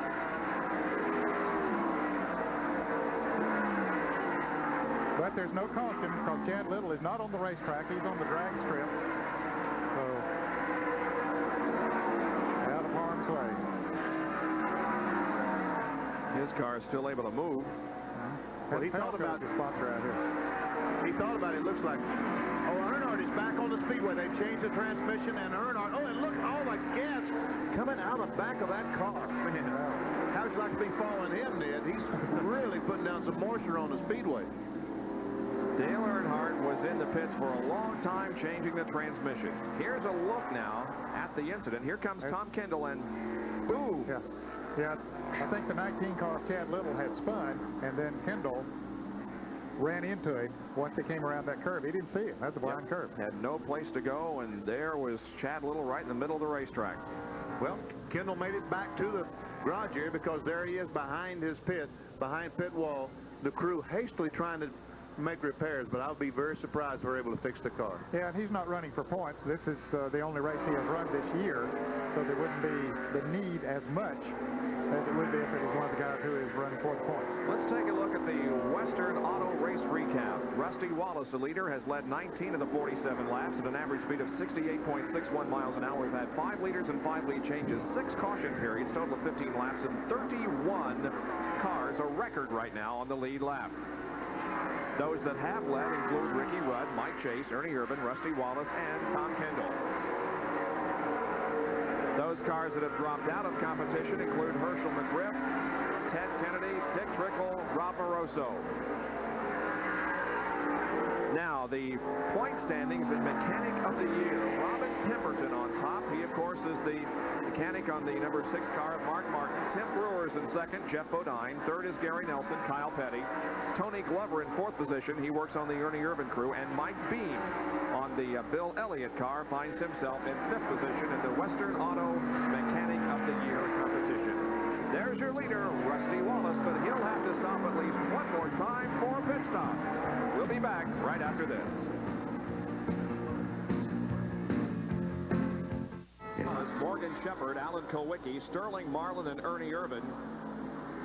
Then Ken Schrader, Irv Hare, Darrell Waltrip, Mark Martin, and Troy Beebe. Those are your top 10 with 49 out of 74 laps completed.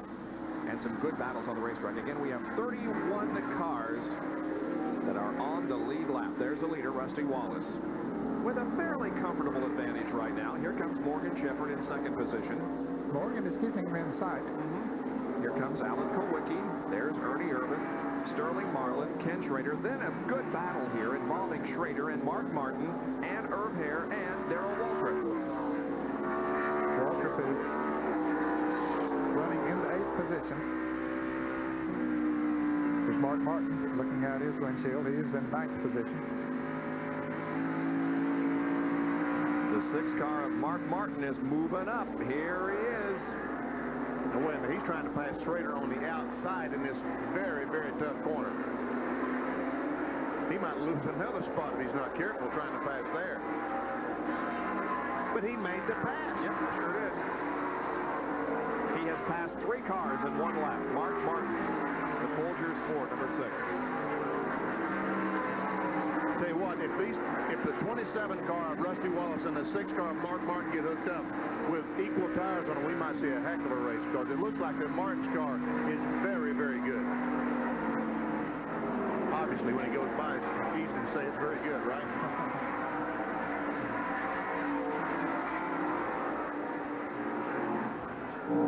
Ricky Rudd is going to be coming back in for another pit stop. Jerry Punch, here he comes.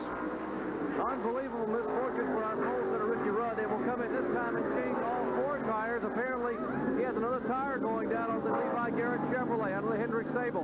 Audell Wilson and the crew now. Joey Nuts is changing right side tires. They will clean the windshield. They've already taken the lug nuts off the left side. They scamper around on the left side, slot the jack beneath it, and they will change left side tires. He had lost some time on the racetrack with that right side tire change before. He will lose some more time here. Still no danger of being lapped. He will lose a lot of valuable time. 24-second pit stop. He is away. Now, he will be able to go the rest of the way from here, fellas, I think, as far as fuel is concerned, so he should be set with 4 new tires and a full tank of fuel. But what is a guy like Ricky Rudd thinking right now? It's a situation where you just can't seem to do anything right today. Well, that's right. He just can't believe the misfortune that he's having. Here he is now as we watch from the foot cam. Just gently tapping the brake with the left foot at times, but then climbing on him on the right foot. Ricky Rudd, we ask him to describe your foot movement during a road race such as here at Sears Point. Well, it's going to probably look like a lot of dance work goes on. You know, you sort of learn how to do it naturally, but I guess a basic, we'll call it heel-toe downshift. Basically, as you approach the corner, say you're 140 mile an hour, you're in 4th gear, you get off the accelerator, you stand on the brake. I use my heel on the brake.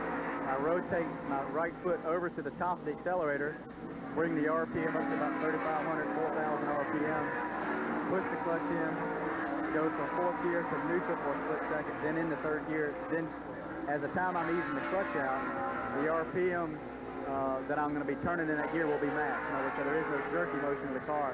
These motors have so much compression that if you didn't match the RPM, when you go to that next gear, it breaks the tires loose, and you'll see some of the guys start to reel hot real bad as they approach the corner. What's happened is they didn't match the RPM properly, and they basically the rear axle locks up, and then they start skidding, and they'll skid right off the racetrack. So a lot of footwork that probably looks like that people at home will probably say, what in the world is going on there?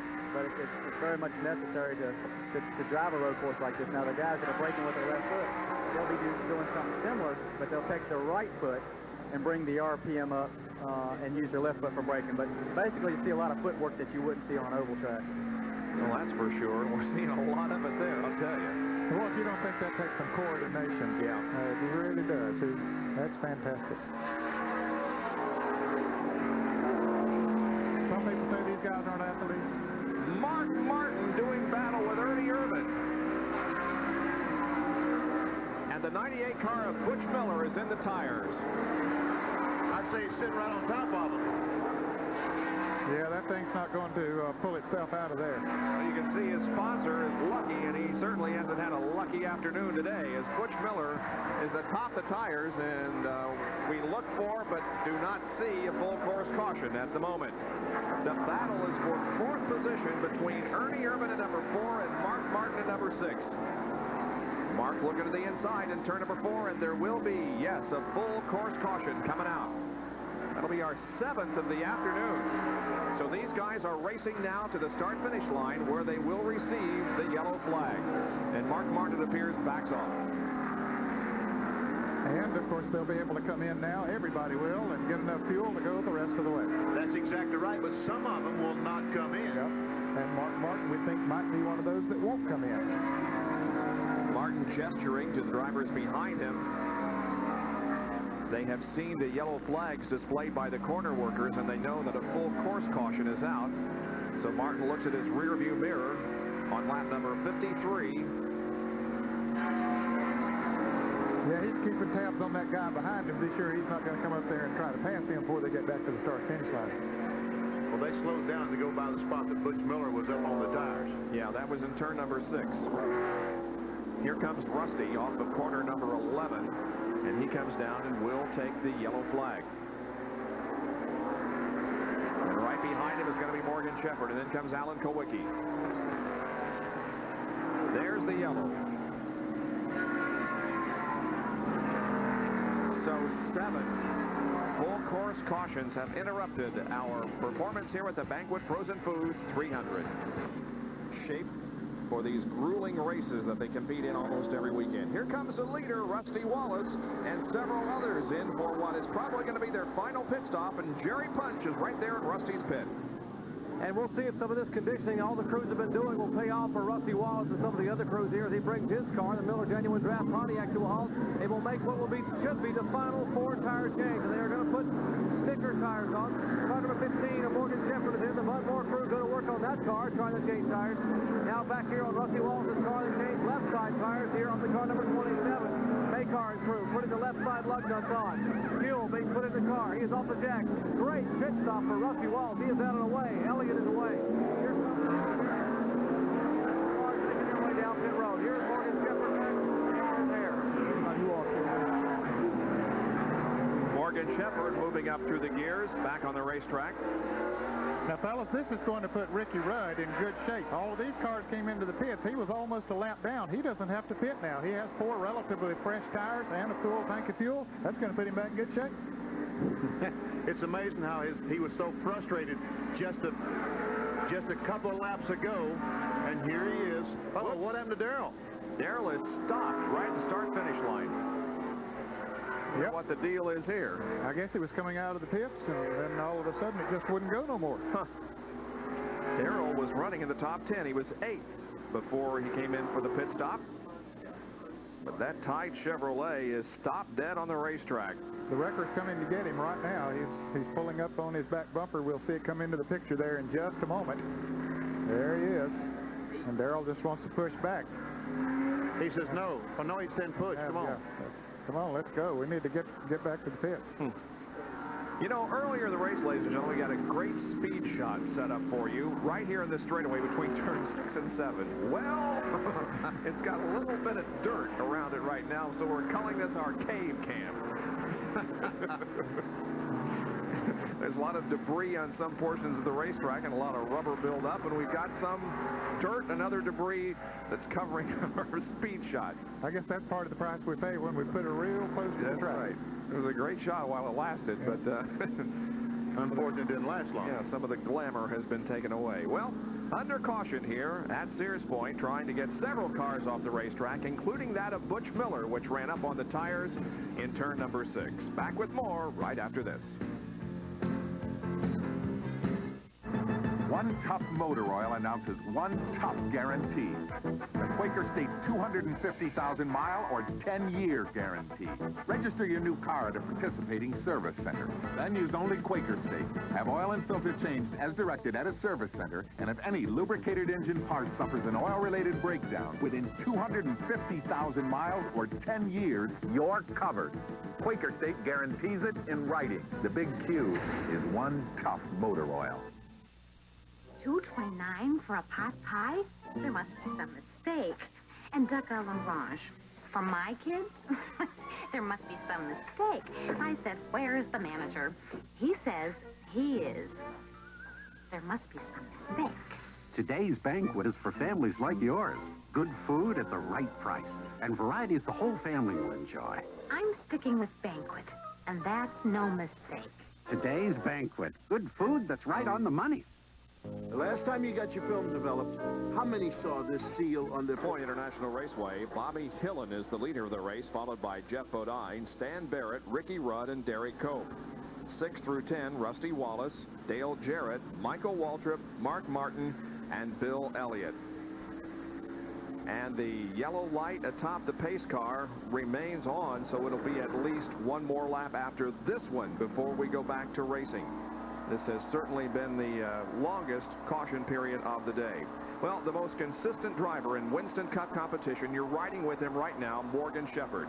Second, or rather the leader in points, last week taking over the points lead from Dale Earnhardt with an excellent performance at Dover.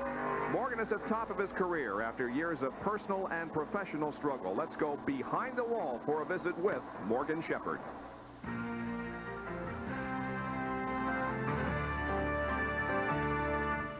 A new and positive attitude has overcome Morgan Shepherd this season, and the results have been seen on the racetrack. But during his early years, a difficult childhood and wild times jeopardized any dreams Morgan had outside and inside of racing, and even though he had ended up in the winner's circle, it took a single event a few years ago to turn his life around, and at age 48 is finally reaching his potential on and off the track. I can remember it clearly, February the 23rd, 1975.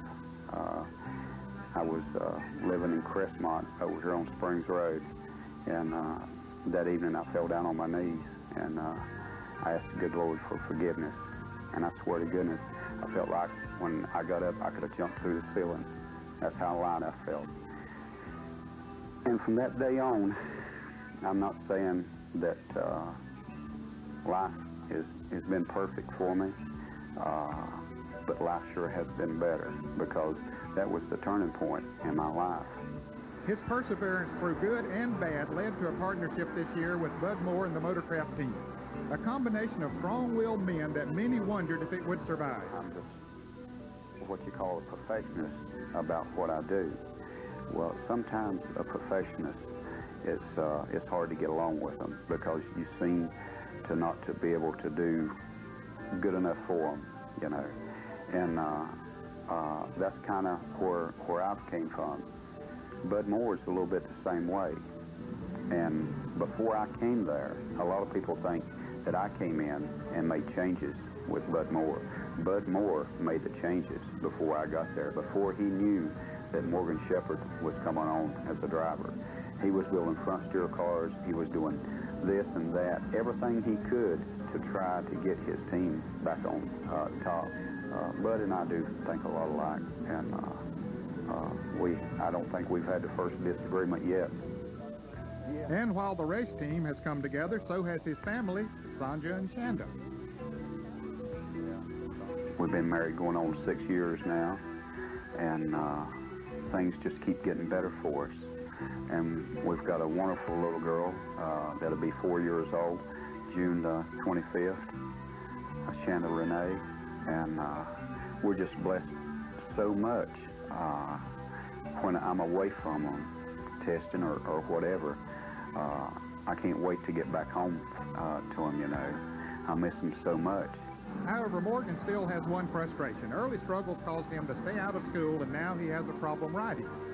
I can remember one time at Hickory Speedway, this little boy must have been about 8 years old. He came up to me and he wanted me to write something to him. And I told him, I'm sorry, I just sign autographs. And he said, please write this to me. And so he just kept insisting. And so finally, it was embarrassing for me, you know. And I said, well, let me ask you this. Can you weld? Can you build an engine?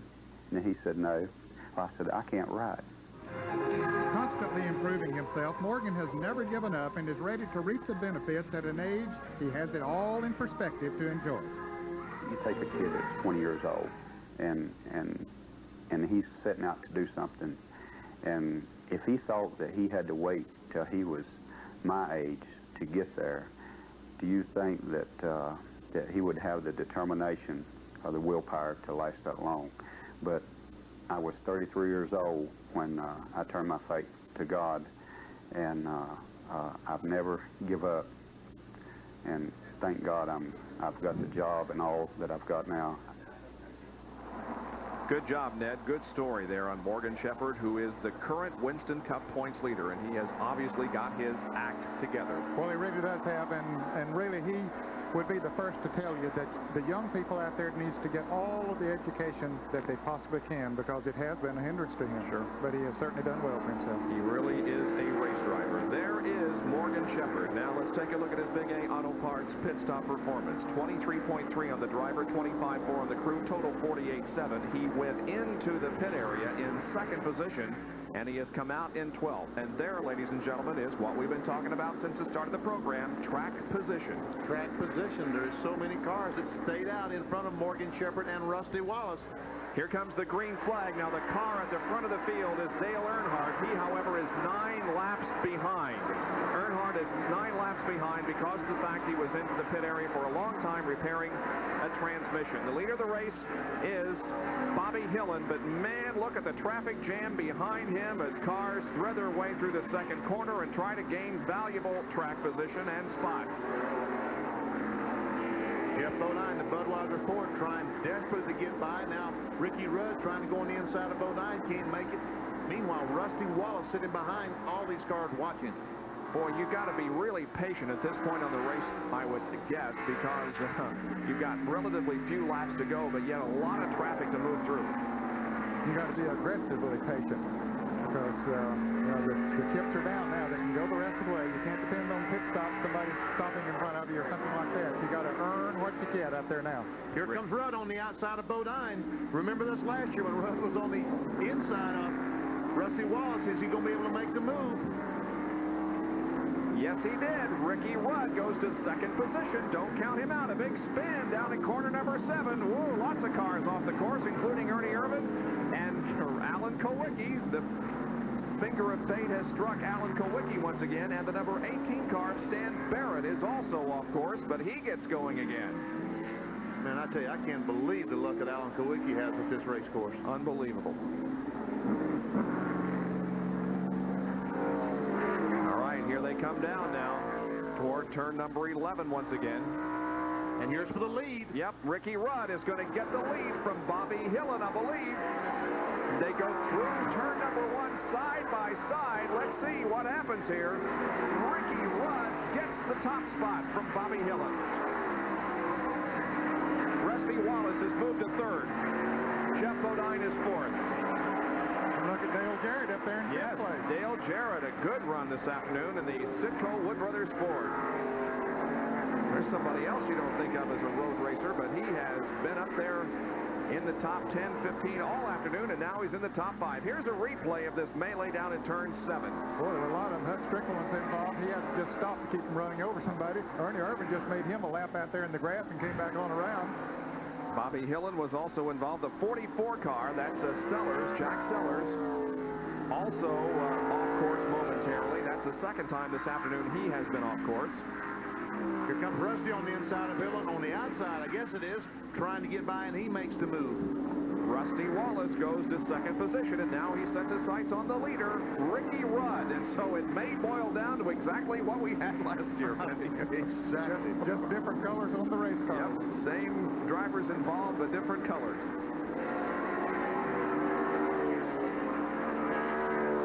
And we was feeling sorry for Rudd because his chance to win the Unical Challenge was going away, but he's back again. There's Morgan Shepherd pulling up on the back of Bill Elliott, trying to take that spot away. Just ahead of Bill is the 6th car driven by Mark Martin. That's 6th spot. Jarrett working on Jeff Bodine. Jarrett pulling to the inside now of Jeff. Coming out of the final corner.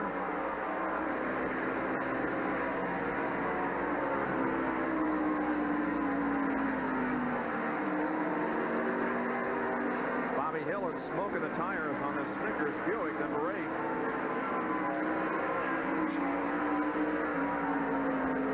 He's in 3rd. Bobby Hill is 3rd. Here comes Dale Jarrett trying to make a move going into turn 4. Ooh, he's sideways. Ooh, but he survived. Now Mark Martin's the dirt. Well, when Jarrett came back out there, Mark was trying to make the pass, and he just ran out of room. Looks like there was maybe some tire rub on the left front of that Mark Martin car. Morgan Shepherd trying to take the position away from Elliott. Here, meanwhile, is Rusty Wallace and Ricky Rudd, just like they were last year, with about 4 laps to go in the same corner. Rusty thinks twice about getting to the outside. Oh, and they trudge again. Oh! Rusty's tires are a little bit better than Rudd, so he's probably getting a little bit better traction, but yet he has to pass. Ned and I talked about at the top of the show just how difficult it is to pass. I believe Rusty may have the faster car, but Rudd is doing a terrific job keeping him back there. And Rusty's going to try to outbrake him right here going into turn 11. Here they come into turn. Well, Rusty's going to pass him before they get there. Rusty Wallace is the new leader, and he cuts the rumble strips. Rudd may fight back on the inside, but nope, can't mount a challenge. And Rusty Wallace now has the lead once again. Already Rusty put 4 or 5 car lengths on Rudd, and meanwhile those 2 cars driving away from a 3rd place car of Bobby Hill. These 2 guys have dominated road racing the last 3 years in Winston Cup competition. We asked Rudd, is there a friendly rivalry between you and Rusty when it comes to racing on the road courses? I think it's more of probably a respect, I guess, because, you know, a lot of these guys don't get around road courses that well. They do a good job, but they don't really maybe enjoy them as much as maybe myself, Rusty, Mark Martin, Terry LeBonnet. There's a lot of guys that run good. But I really enjoy them. I think Rusty probably has that respect to know that I'm going to be tough when we come out here, and I also respect him that he's going to be tough. And it actually becomes fun, as a matter of fact. I mean, you're slipping and you're sliding and you're grabbing gears, you're downshifting. There's a lot of things that go on in the car. And actually, when you get out there and you get 2 or 3 of you racing, you almost forget about it, the Winston Cup race, and you forget about money on the line. You're just actually out there having a blast, really. Well, once again, Ricky Rudd and Rusty Wallace have come to the top. Now, here it is, the replay of the contact between Rusty and Ricky just moments ago. Almost exactly like last year, except Rusty got in the dirt. This time, he bumps Rudd. He gets in the right quarter of that car and almost turned Rudd around. He sure did. And here now is how Rusty got the lead heading into turn 11. He just drove deeper into the turn and outbraked him going into the turn, and Rudd knew he had him, so he backed off. He wasn't going to take any chance going there on the outside. 61 laps completed. We have 13 more to go. 13 laps remaining in the Banquet Frozen Foods 300 with Rusty Wallace, the leader. And Irv Hare. We are under the caution, and it hasn't been such a lucky day for Troy Beebe in car number 93. He was involved with several other cars in an incident that we'll show you right now. Okay, we see Beebe coming into the picture, the yellow car. Kyle Petty and Bill Smith make some contact. Yeah. And Troy Beebe comes along, and his Kyle Petty right in the right rear. And everybody else was able to move away except Troy Beebe. Well, our congratulations to James Kramer from Apollo, Pennsylvania. He is the proud owner of a new Pontiac Grand Prix SE. He was a winner in that right guard halfway challenge. Now, he says that his secret to winning today is entering the contest during the week while the lines aren't busy. And certainly you can do that too. It doesn't make a difference when you enter as long as you do get entered for the right guard halfway challenge. Our congratulations to James Kramer from Apollo, Pennsylvania, winner of the right guard halfway challenge and a Pontiac Grand Prix. I guess he knew Rusty Wallace was going to be a pretty good bet for the leader at the halfway point. Yep. Not a bad choice. Or maybe he called and said Rusty on Tuesday and Rudd on Wednesday. And no, actually, you don't have to say who it is. You just have to register and see when they call you back. Yeah. That's right. It used to be you had to guess who was going to be, but now that's right. Now you just register and wait for the phone to ring. Gee, guys, what are we going to do for the next 3 weeks? We don't have any Winston Cup racing now until the Pepsi Firecracker 400 on July 7th. What are you going to do? I'm going to see some wonderful Winston Cup stock car racing in Pocono and Michigan. Well, good for you. I might check out 1 or 2 of those myself. And here is the details on the Pepsi 400 from Daytona at 10 o'clock in the morning, July 7th. Boy, do you remember last year? It was the first time that this race had been done on a delayed basis the same day, and we had an absolutely incredible race. And remember now, they're using the smaller restrictor plates for this event, aren't they? And this year it will be live. Don't forget to get up at 10 o'clock in the morning on Saturday morning, July 7th, for the Pepsi 400. And you folks in California, don't forget to get up at 7 o'clock in the morning. You can have a breakfast around the television and watch the Pepsi 400 from Daytona International Speedway. But you know those people that made that wonderful sign for us will get up at 7 o'clock in the morning. You better believe wouldn't miss it. And we thanks for the hospitality. Let's go to Jerry Punch, who's with our mechanic of the race. And to no surprise, the mechanic of the race today is Waddell Wilson. And Waddell, you guys put a brand new car together, came out here and tested, and it's paid off so far. Well, you know, I appreciate Rick letting me come out here and test with Ricky, and it's paid off. I knew if we'd come and tested and didn't come and sit on the pole and run good, it was all in vain, because this is expensive testing out here. But, you know, the car's run well, and Rick has been happy with it. You know, I'd love to be able to beat Rusty, but boy, is he tough. You had a couple of flat tires, but you made the right call and kept him in the race. Well, you know, it's hard sometimes to make the right calls in the pits, because when they come on the radio, they're hollering what to do, and you know, it's just a gut feel what you go with a lot of times, and sometimes you're wrong, though. But I appreciate Western Auto and all their help to us and their backing and everything. Waddell Wilson, mechanic of the race, the crew chief here for Ricky Rudd. And it's not over yet, fellas. There's still a few laps to go. And Ricky Rudd is in second position, but he and the rest of the field is under caution because of an... Let's take a look now at the top 5 in Winston Cup points and where they're running. Morgan Shepherd, the leader in Winston Cup points, is 7th in this race. Mark Martin is 5th. Dale Earnhardt, because of a bulky transmission, is 34th. Rusty Wallace is the leader of the race, and Jeff Bodine is in 4th spot. So Dale Earnhardt is going to lose more Winston Cup points, but again, getting the transmission fixed and back out there will gain him some valuable points. Under caution because of an incident in turn number 3. It involved the number 93 car of Troy Beebe, not 83 as I said, and here's how it happened. 73, Schmidt spun, then Kyle Petty became involved, and boom, Troy Beebe hit Kyle Petty. Boy, they took all the options out for Troy except the dirt. So that's the reason that we are still under caution, and the lights on the pace car remain flickering, so it'll be at least one more lap before we go back to green flag competition. With now less than 10 laps to go in this race. There's Michael Waltrip, who is shown in 12th position. And the rest of the field, we have 23 cars that are on the lead lap. That's one over the record set at Watkins Glen in August of 1988.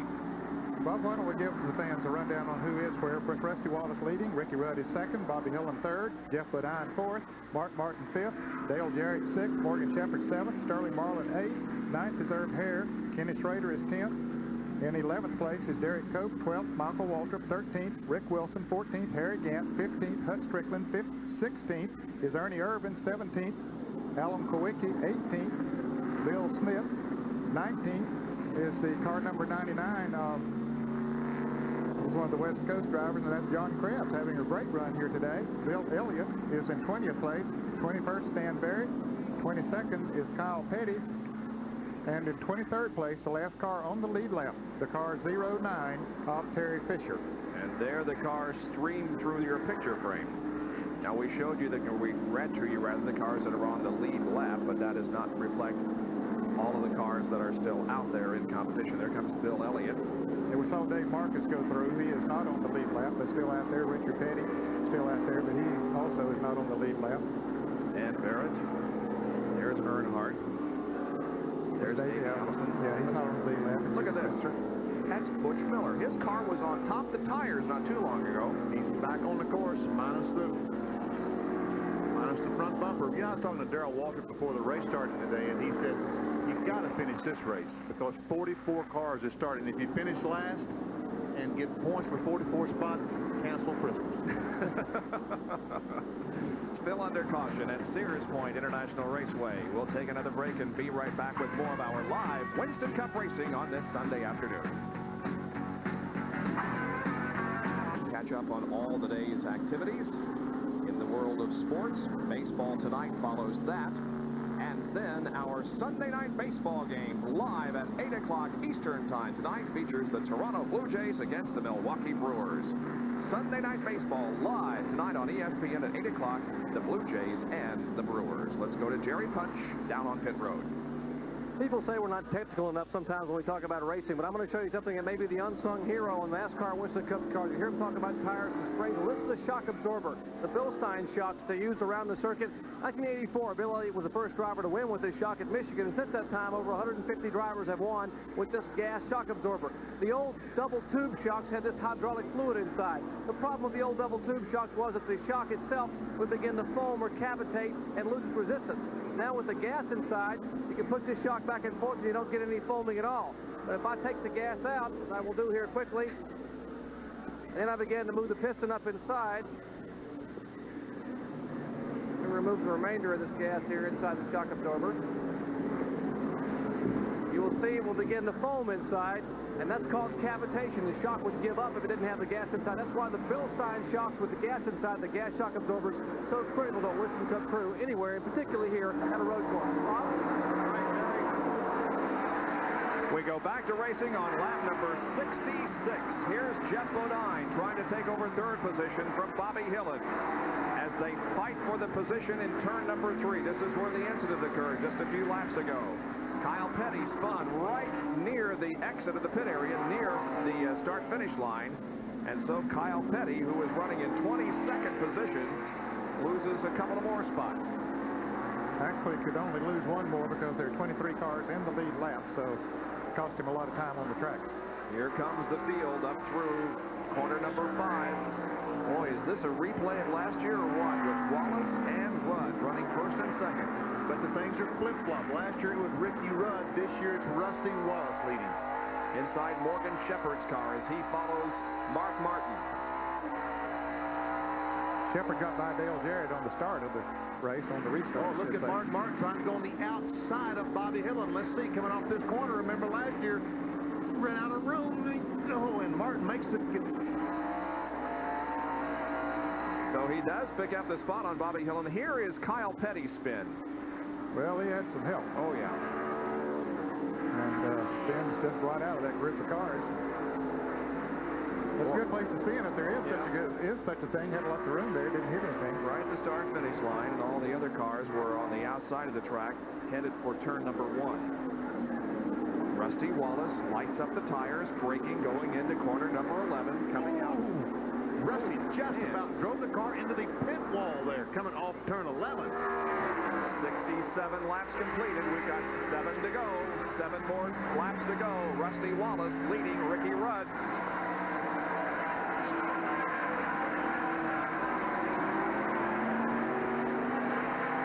Now, during that caution, fellas, both of them tires had an opportunity to cool a little bit.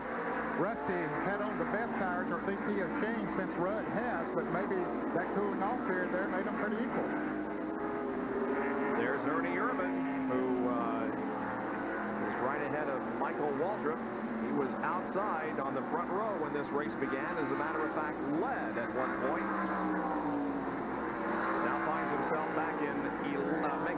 position. Irvin 10th, and Michael Waltrip is 11th. And one of the drivers that was up there, Kenny Schrader, has just made a pit stop. He still is on the lead lap, but he just made a pit stop. Here's a good battle. Mark Martin going to the outside of Jeff Bodine, looking for third spot. Martin and Jeff Bodine, wheel to wheel, side by side, and there is exactly what happened to Rudden Wallace last year. Yep. Jeff just took him as far as he could and got him off course just a little. Yep, and Martin just ran out of the road. Now here comes Morgan Shepherd, who appears to be on his way to maintaining that tremendous streak he has going in Winston Cup competition this year, finishing in the top 10 every single race. He's currently 5th. Looking back from Mark Martin out the back glass to Morgan Shepherd. And back behind these, Sterling Marlin hit Dale Jarrett and spun him out down there coming out of turn 11. Now Jarrett gets going again, but he lost a lot of positions.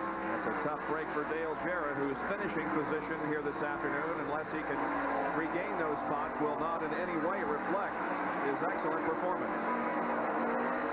Morgan Shepherd, we're riding with him as he pursues Mark Martin and Jeff Bodine. Looking back at Morgan now from Mark Martin's car. Morgan's car wiggling a little bit as he accelerates off the corner. It closes up right on the back bumper of Mark. And Mark Martin is just eating the back bumper of the Jeff Bodine car up. He sure is. Oh, Martin tried to go inside and got the left side wheels off the track just a little bit on corner number 9. He'll probably try it again up in turn 7 this time. 3 abreast. There's great wheel-to-wheel action here between two Fords. But he locked that right front wheel going into the turn. That put him out a little bit high. Now Jeff is going to give him room this time. He might make a pass. Yep, Martin's got him, I believe. Yes, Mark Martin does pass Jeff Bodine in the S's. That's normally where you don't see passing, but we did right there. That is unbelievable. What a pass that Mark Martin made. And let's give credit to Jeff Bodine for giving him some room to get by. Yeah, it was a good, clean battle that Jeff Bodine was very sportsmanlike. Now Morgan Shepherd will begin knocking on Jeff's door. And he drives up on the outside of turn 11. I know that's not going to work too good. 69 laps completed, 6 more to go. I thought it was 74. 5, you're right, 5 to go. Oh, your mathematics leave something to be desired. Still can't subtract, can I?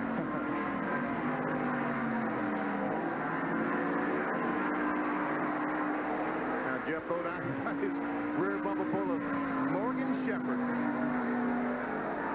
Battle for 4th position right here between Jeff Bodine at number 11 and Morgan Shepherd in 15. They head for turn 4. Morgan will go to the outside. Come on now. Down the hill. Again, some paint being traded like we see at North Wilkesboro and Martinsville on the short track, and Morgan Shepherd has really got the tires lit up. Morgan has to be careful because he is the Winston Cup point leader. If he falls out of the race now or should get off the course, he's going to finish the last. Now here he goes on the outside up in turn 7. But on the other hand, you battle for any position you can get because each position just gives you that many more points, and who knows, it could be enough to either win or lose the championship. 33 car of Harry Gant is on course with the nose in the tires. He's trying to back it up, but it doesn't seem to be doing very much. It's like he's hung there. Will this bring out a full course caution? I doubt if NASCAR will throw the caution flag at this late stage of the race, but we'll see. We'll only have 4 more laps to go when they come by. Harry Gant was running in 15th position when the car went into the tire wall.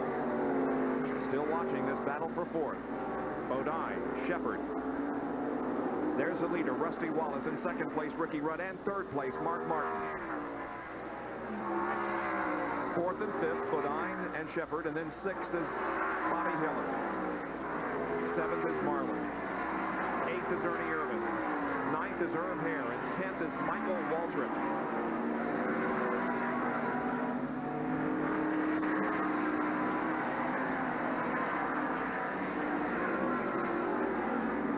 Less than 4 laps to go here at Sears Point.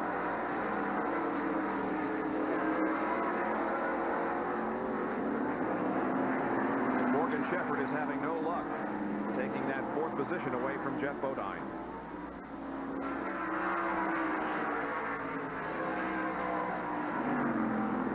Now Morgan's going to try to get inside Jeff as they exit turn 6. And get on the outside of the turn 7.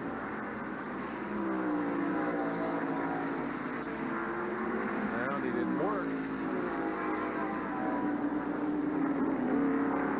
Morgan looks like he wanted to try the inside, but there was just no room right there.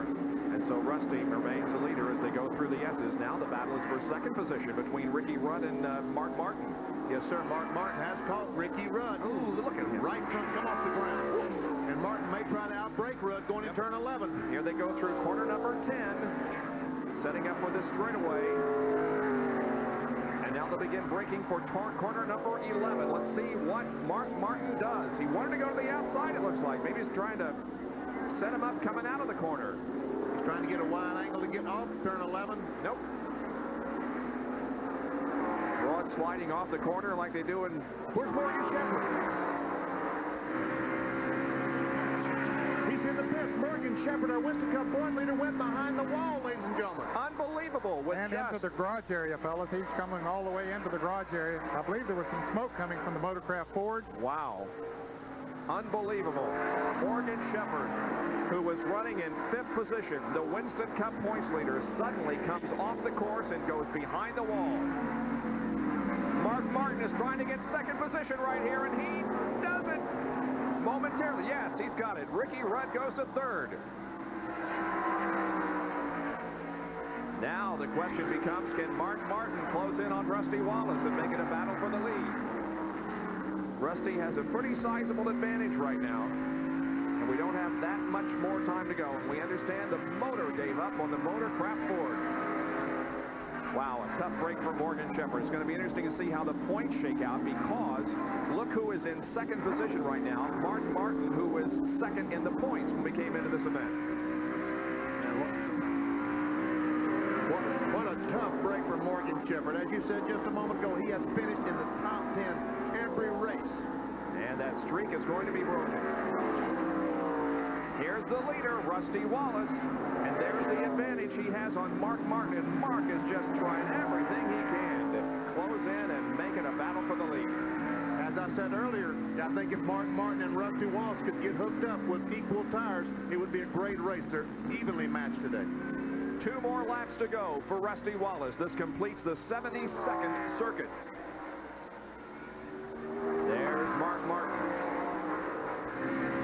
who may emerge as the new points leader in Winston Cup competition. We'll have to calculate them, but Morgan Shepherd is behind the wall, and of course Dale Earnhardt spent many, many laps behind the wall repairing a transmission. And there's trouble down in turn 11. Davey Allison and the Terry Labonte car are nose to nose. I believe that could be, is that Labonte or, yeah, that is Labonte. Yeah, Davey Allison spun, and Terry came into the turn, just couldn't get stopped and hit Davey. Now they both get going, or at least Davey's getting going. The car number 1, and Terry Labonte still sitting there. Labonte remains in the middle of the racetrack in turn number 11. And you know he does not want to be there. He is right in the middle of things. Here it is once again. Davey Allison just loses control going in. Oh, a full course caution. This may mean the race will end under caution. And there's a contact between Terry Labonte and Davey Allison. Rusty Wallace is headed toward the yellow flag because of Terry Labonte's stopped car in corner number 11. We could see this race end under caution. And boy, will we see some scrambling when they get down there to that car sitting there in the groove in turn 11. That's a tough enough track when it's clear. Of course, most of the spotters have told their drivers that's where the trouble is. So be careful when you get there. Rusty picking his way through. Mark Martin. Here he comes. Right up on the back bumper of him. Yellow flag is showing. Mark is trying to win the race to the line because that could be the end of the race right there. The white and the yellow flag comes out simultaneously. This race will end under caution, and Rusty Wallace will win it. Well, a kind of a anticlimactic ending here to what was otherwise an exciting afternoon of racing, but it is, for all intents and purposes, over. As the cars now are under caution and cannot pass, and next time around, the checkered flag will wave for Rusty. Well, Rusty, he knows he's under the caution flag, but he's not slowing down. You know, he's not going to let Mark pass him. I don't care what. Now, just for the heck of it, he's going to stay ahead of Mark. But we are under our 9th full course caution of the day. Terry Labonte's car is still in the middle of the racetrack in corner number 11 as the lead duo makes their way through turn number 6 onto the drag strip. Rusty Wallace will win this event. I guess the only way he couldn't win is if a car stops and stalls on him between now and the finish line. Yeah, because Mark Martin can't pass him. There are under caution flag conditions, and so he can't pass him. All Rusty has to do is keep the car running to the start-finish line, and he'll have his second win of 1990, and that's going to certainly increase his chances of successfully defending the Winston Cup Championship. Well, he got a break today because the point leader, Morgan Shepard, had a problem. He's going to have a bad finish and lose some valuable Winston Cup points. Bill Elliott, the Coors Ford, blew an engine just a moment ago as he crossed under the white flag. I don't know if he'll be able to make it back or not. Rusty is in turn number 10. And the pace car has picked. The pace car picks the cars up in the S's between turns 8 and 9. And that's where the pace car has come onto the racetrack as they head now for turn number 11. You can see Terry Labonte's car up ahead. That has caused our final caution period of the afternoon and has caused the race to end under yellow. This will be Rusty Wallace's 18th Winston Cup career win, and it will mean that he continues to dominate road racing in Winston Cup competition, having now won 5 races out of the last 7. Here comes the pace car. Ricky Rudd says, I bet I can beat those guys to the line. Rusty Wallace wins the Banquet Frozen Foods 300 under caution. Rusty Wallace from Fenton, Missouri adds another win to his resume on the road course. Mark Martin finishes 2nd. Ricky Rudd 3rd. 4th would be Jeff Bodine in number 11. And the number 8 car of Bobby Hillen finishes in 5th position. Let's go to the pits very quickly. Well, Barry Dodson, another great effort today. Another great effort by the crew today and the driver. Crew did a good job. We had very good pit stops. It's tough out here. It's a tight pit road, but it's something kind of unusual for us. It was a picture-perfect day. You know, it seems like something always happens. I just told him, I said, if you make it back here, you know, under the caution, this will be the easiest one we ever won. We just need to thank Miller Genuine Draft, Mobile One, AC Spark Plugs. Bill Stein Shocks had a lot to do with it, and a lot of people. Just a very good effort for us. Oh, Glenda comes through. This car you built back in '86. Yeah, it's a good car, and I think one of the biggest reasons for our success with it is that he's taken care of it, and we've been able to go back to racetrack with data backing the car up. Barry Dodson, the winning crew chief here as Rusty Wallace wins the Banquet Frozen Foods 300. And the car is relatively unscathed compared to many that competed here this afternoon. Rusty Wallace, with his hand high in the air, wins the race, finishing 2nd. There he is, Mark Martin. He's talking with the crew. And 3rd position goes to Ricky Rudd. So a great race has come to an end here this afternoon with Rusty Wallace winning again. Earlier today when you saw the grandstands, which aren't really all that filled up, but this is where the crowd is on a race course. They position themselves around the course to get their best vantage point, and there were just a tremendous number of people here today. I think last year they had about 50,000 to 60,000 people here, which was the largest crowd that this racetrack, Sears Point, has ever had. And I would estimate this crowd is bigger this year than last. Those people up on the hill up and around turn 7, where Benny and I did our opening this morning, you can see a lot of the racetrack from up there. This is one of the best racetracks for vantage points. I stood yesterday during the Southwest Tour race between turns 8 and 9, and just a lot of area that you can see there. You can see Rusty Wallace as he has moved into victory lane now. And emerging from the car with a lot of applause. And let's go down to our road handler winner's circle interview and Jerry Punch. Well, Rusty has climbed up. Rusty number 2 for the year. A great effort today. Well, thank you very much. It was a great run. The car ran super all day long. I really let the crew down qualifying by getting off the track a little bit, but I tried to make it up to them today, and they did an outstanding job in pit stops. And I'd just like to thank Miller Genuine Draft, Mobile One, AC Spark Plugs, and Pontiac, and all our sponsors. And the second win of the year, it really feels great, Jerry. The car was consistent all afternoon. Ricky looked pretty strong, but his car went away a little bit late in the race. Yeah, well, Ricky was real strong beginning of the race, and they got in that accident early, and when Dale and the rest of them got into it, and I don't know if it wasn't for that wreck, he might have did pretty good, but I'm real happy about my Pontiac. It did a good job today. Rusty Wallace winning his 5th road course of his career, tying him with Richard Petty as the most road course wins for active drivers in NASCAR. Bob? And thank you very much, Jerry. We'll be back with more post-race activity here at Sears Point. We'll check out the point standings as they are right now in Winston, Sonoma, California, where Rusty Wallace has won the Banquet Frozen Foods 300 Winston Cup race. Our Speed World coverage being brought to you by Quick Leader. However, he isn't anymore. Let's go to Morgan Shepherd, John Kernan with him. Well, Bob Morgan says he doesn't really care about the points right now, do you, Morgan? Well, you know, I just hated the Motorcraft Thunderbird fell out of the race. You know, we was consistent, keeping some good consistent runs, and I'm trying to keep the points off my mind. What about the string of top 10 finishes? That comes to an end also. Yeah, you know, I really hated to see that come to the end because we had that going for us, and I was hoping that we could ease up on a win here before long. And the Motorcraft Thunderbird ran good today. We was running second there before that next to last caution came out, and we had air rinse mess up in the pits and got me way behind, but the Motorcraft Thunderbird ran good all day long. Well, thank you, Morgan. And according to our calculations, now second in points, the new points leader is standing by with our Jerry Punch. Indeed, Mark Martin is the new points leader for the Winston Cup Series. And, Mark, first of all, congratulations on a great effort today. It got a little physical out there.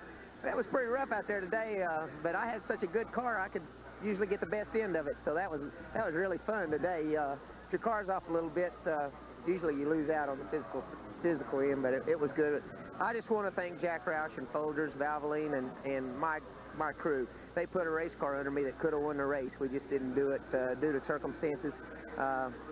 We got in that accident. All three of us had flat tires early in the race and ran into each other, and I bent my toe in out, and toe out doesn't hurt the car too bad on road courses, so we were real lucky with that. The points lead, how about that? Well, how about that? We've got a long way to go, but we've got a great team and we've got a great shot. Indeed they do. Keep your eye. This young man will be a force to be reckoned with throughout the remainder of the year. Bob? All right, Mark Martin, who finishes second here this afternoon, but is the new leader of Winston Cup points. And we'll be back to check the top 20 and more when we return to Sears Point International Raceway.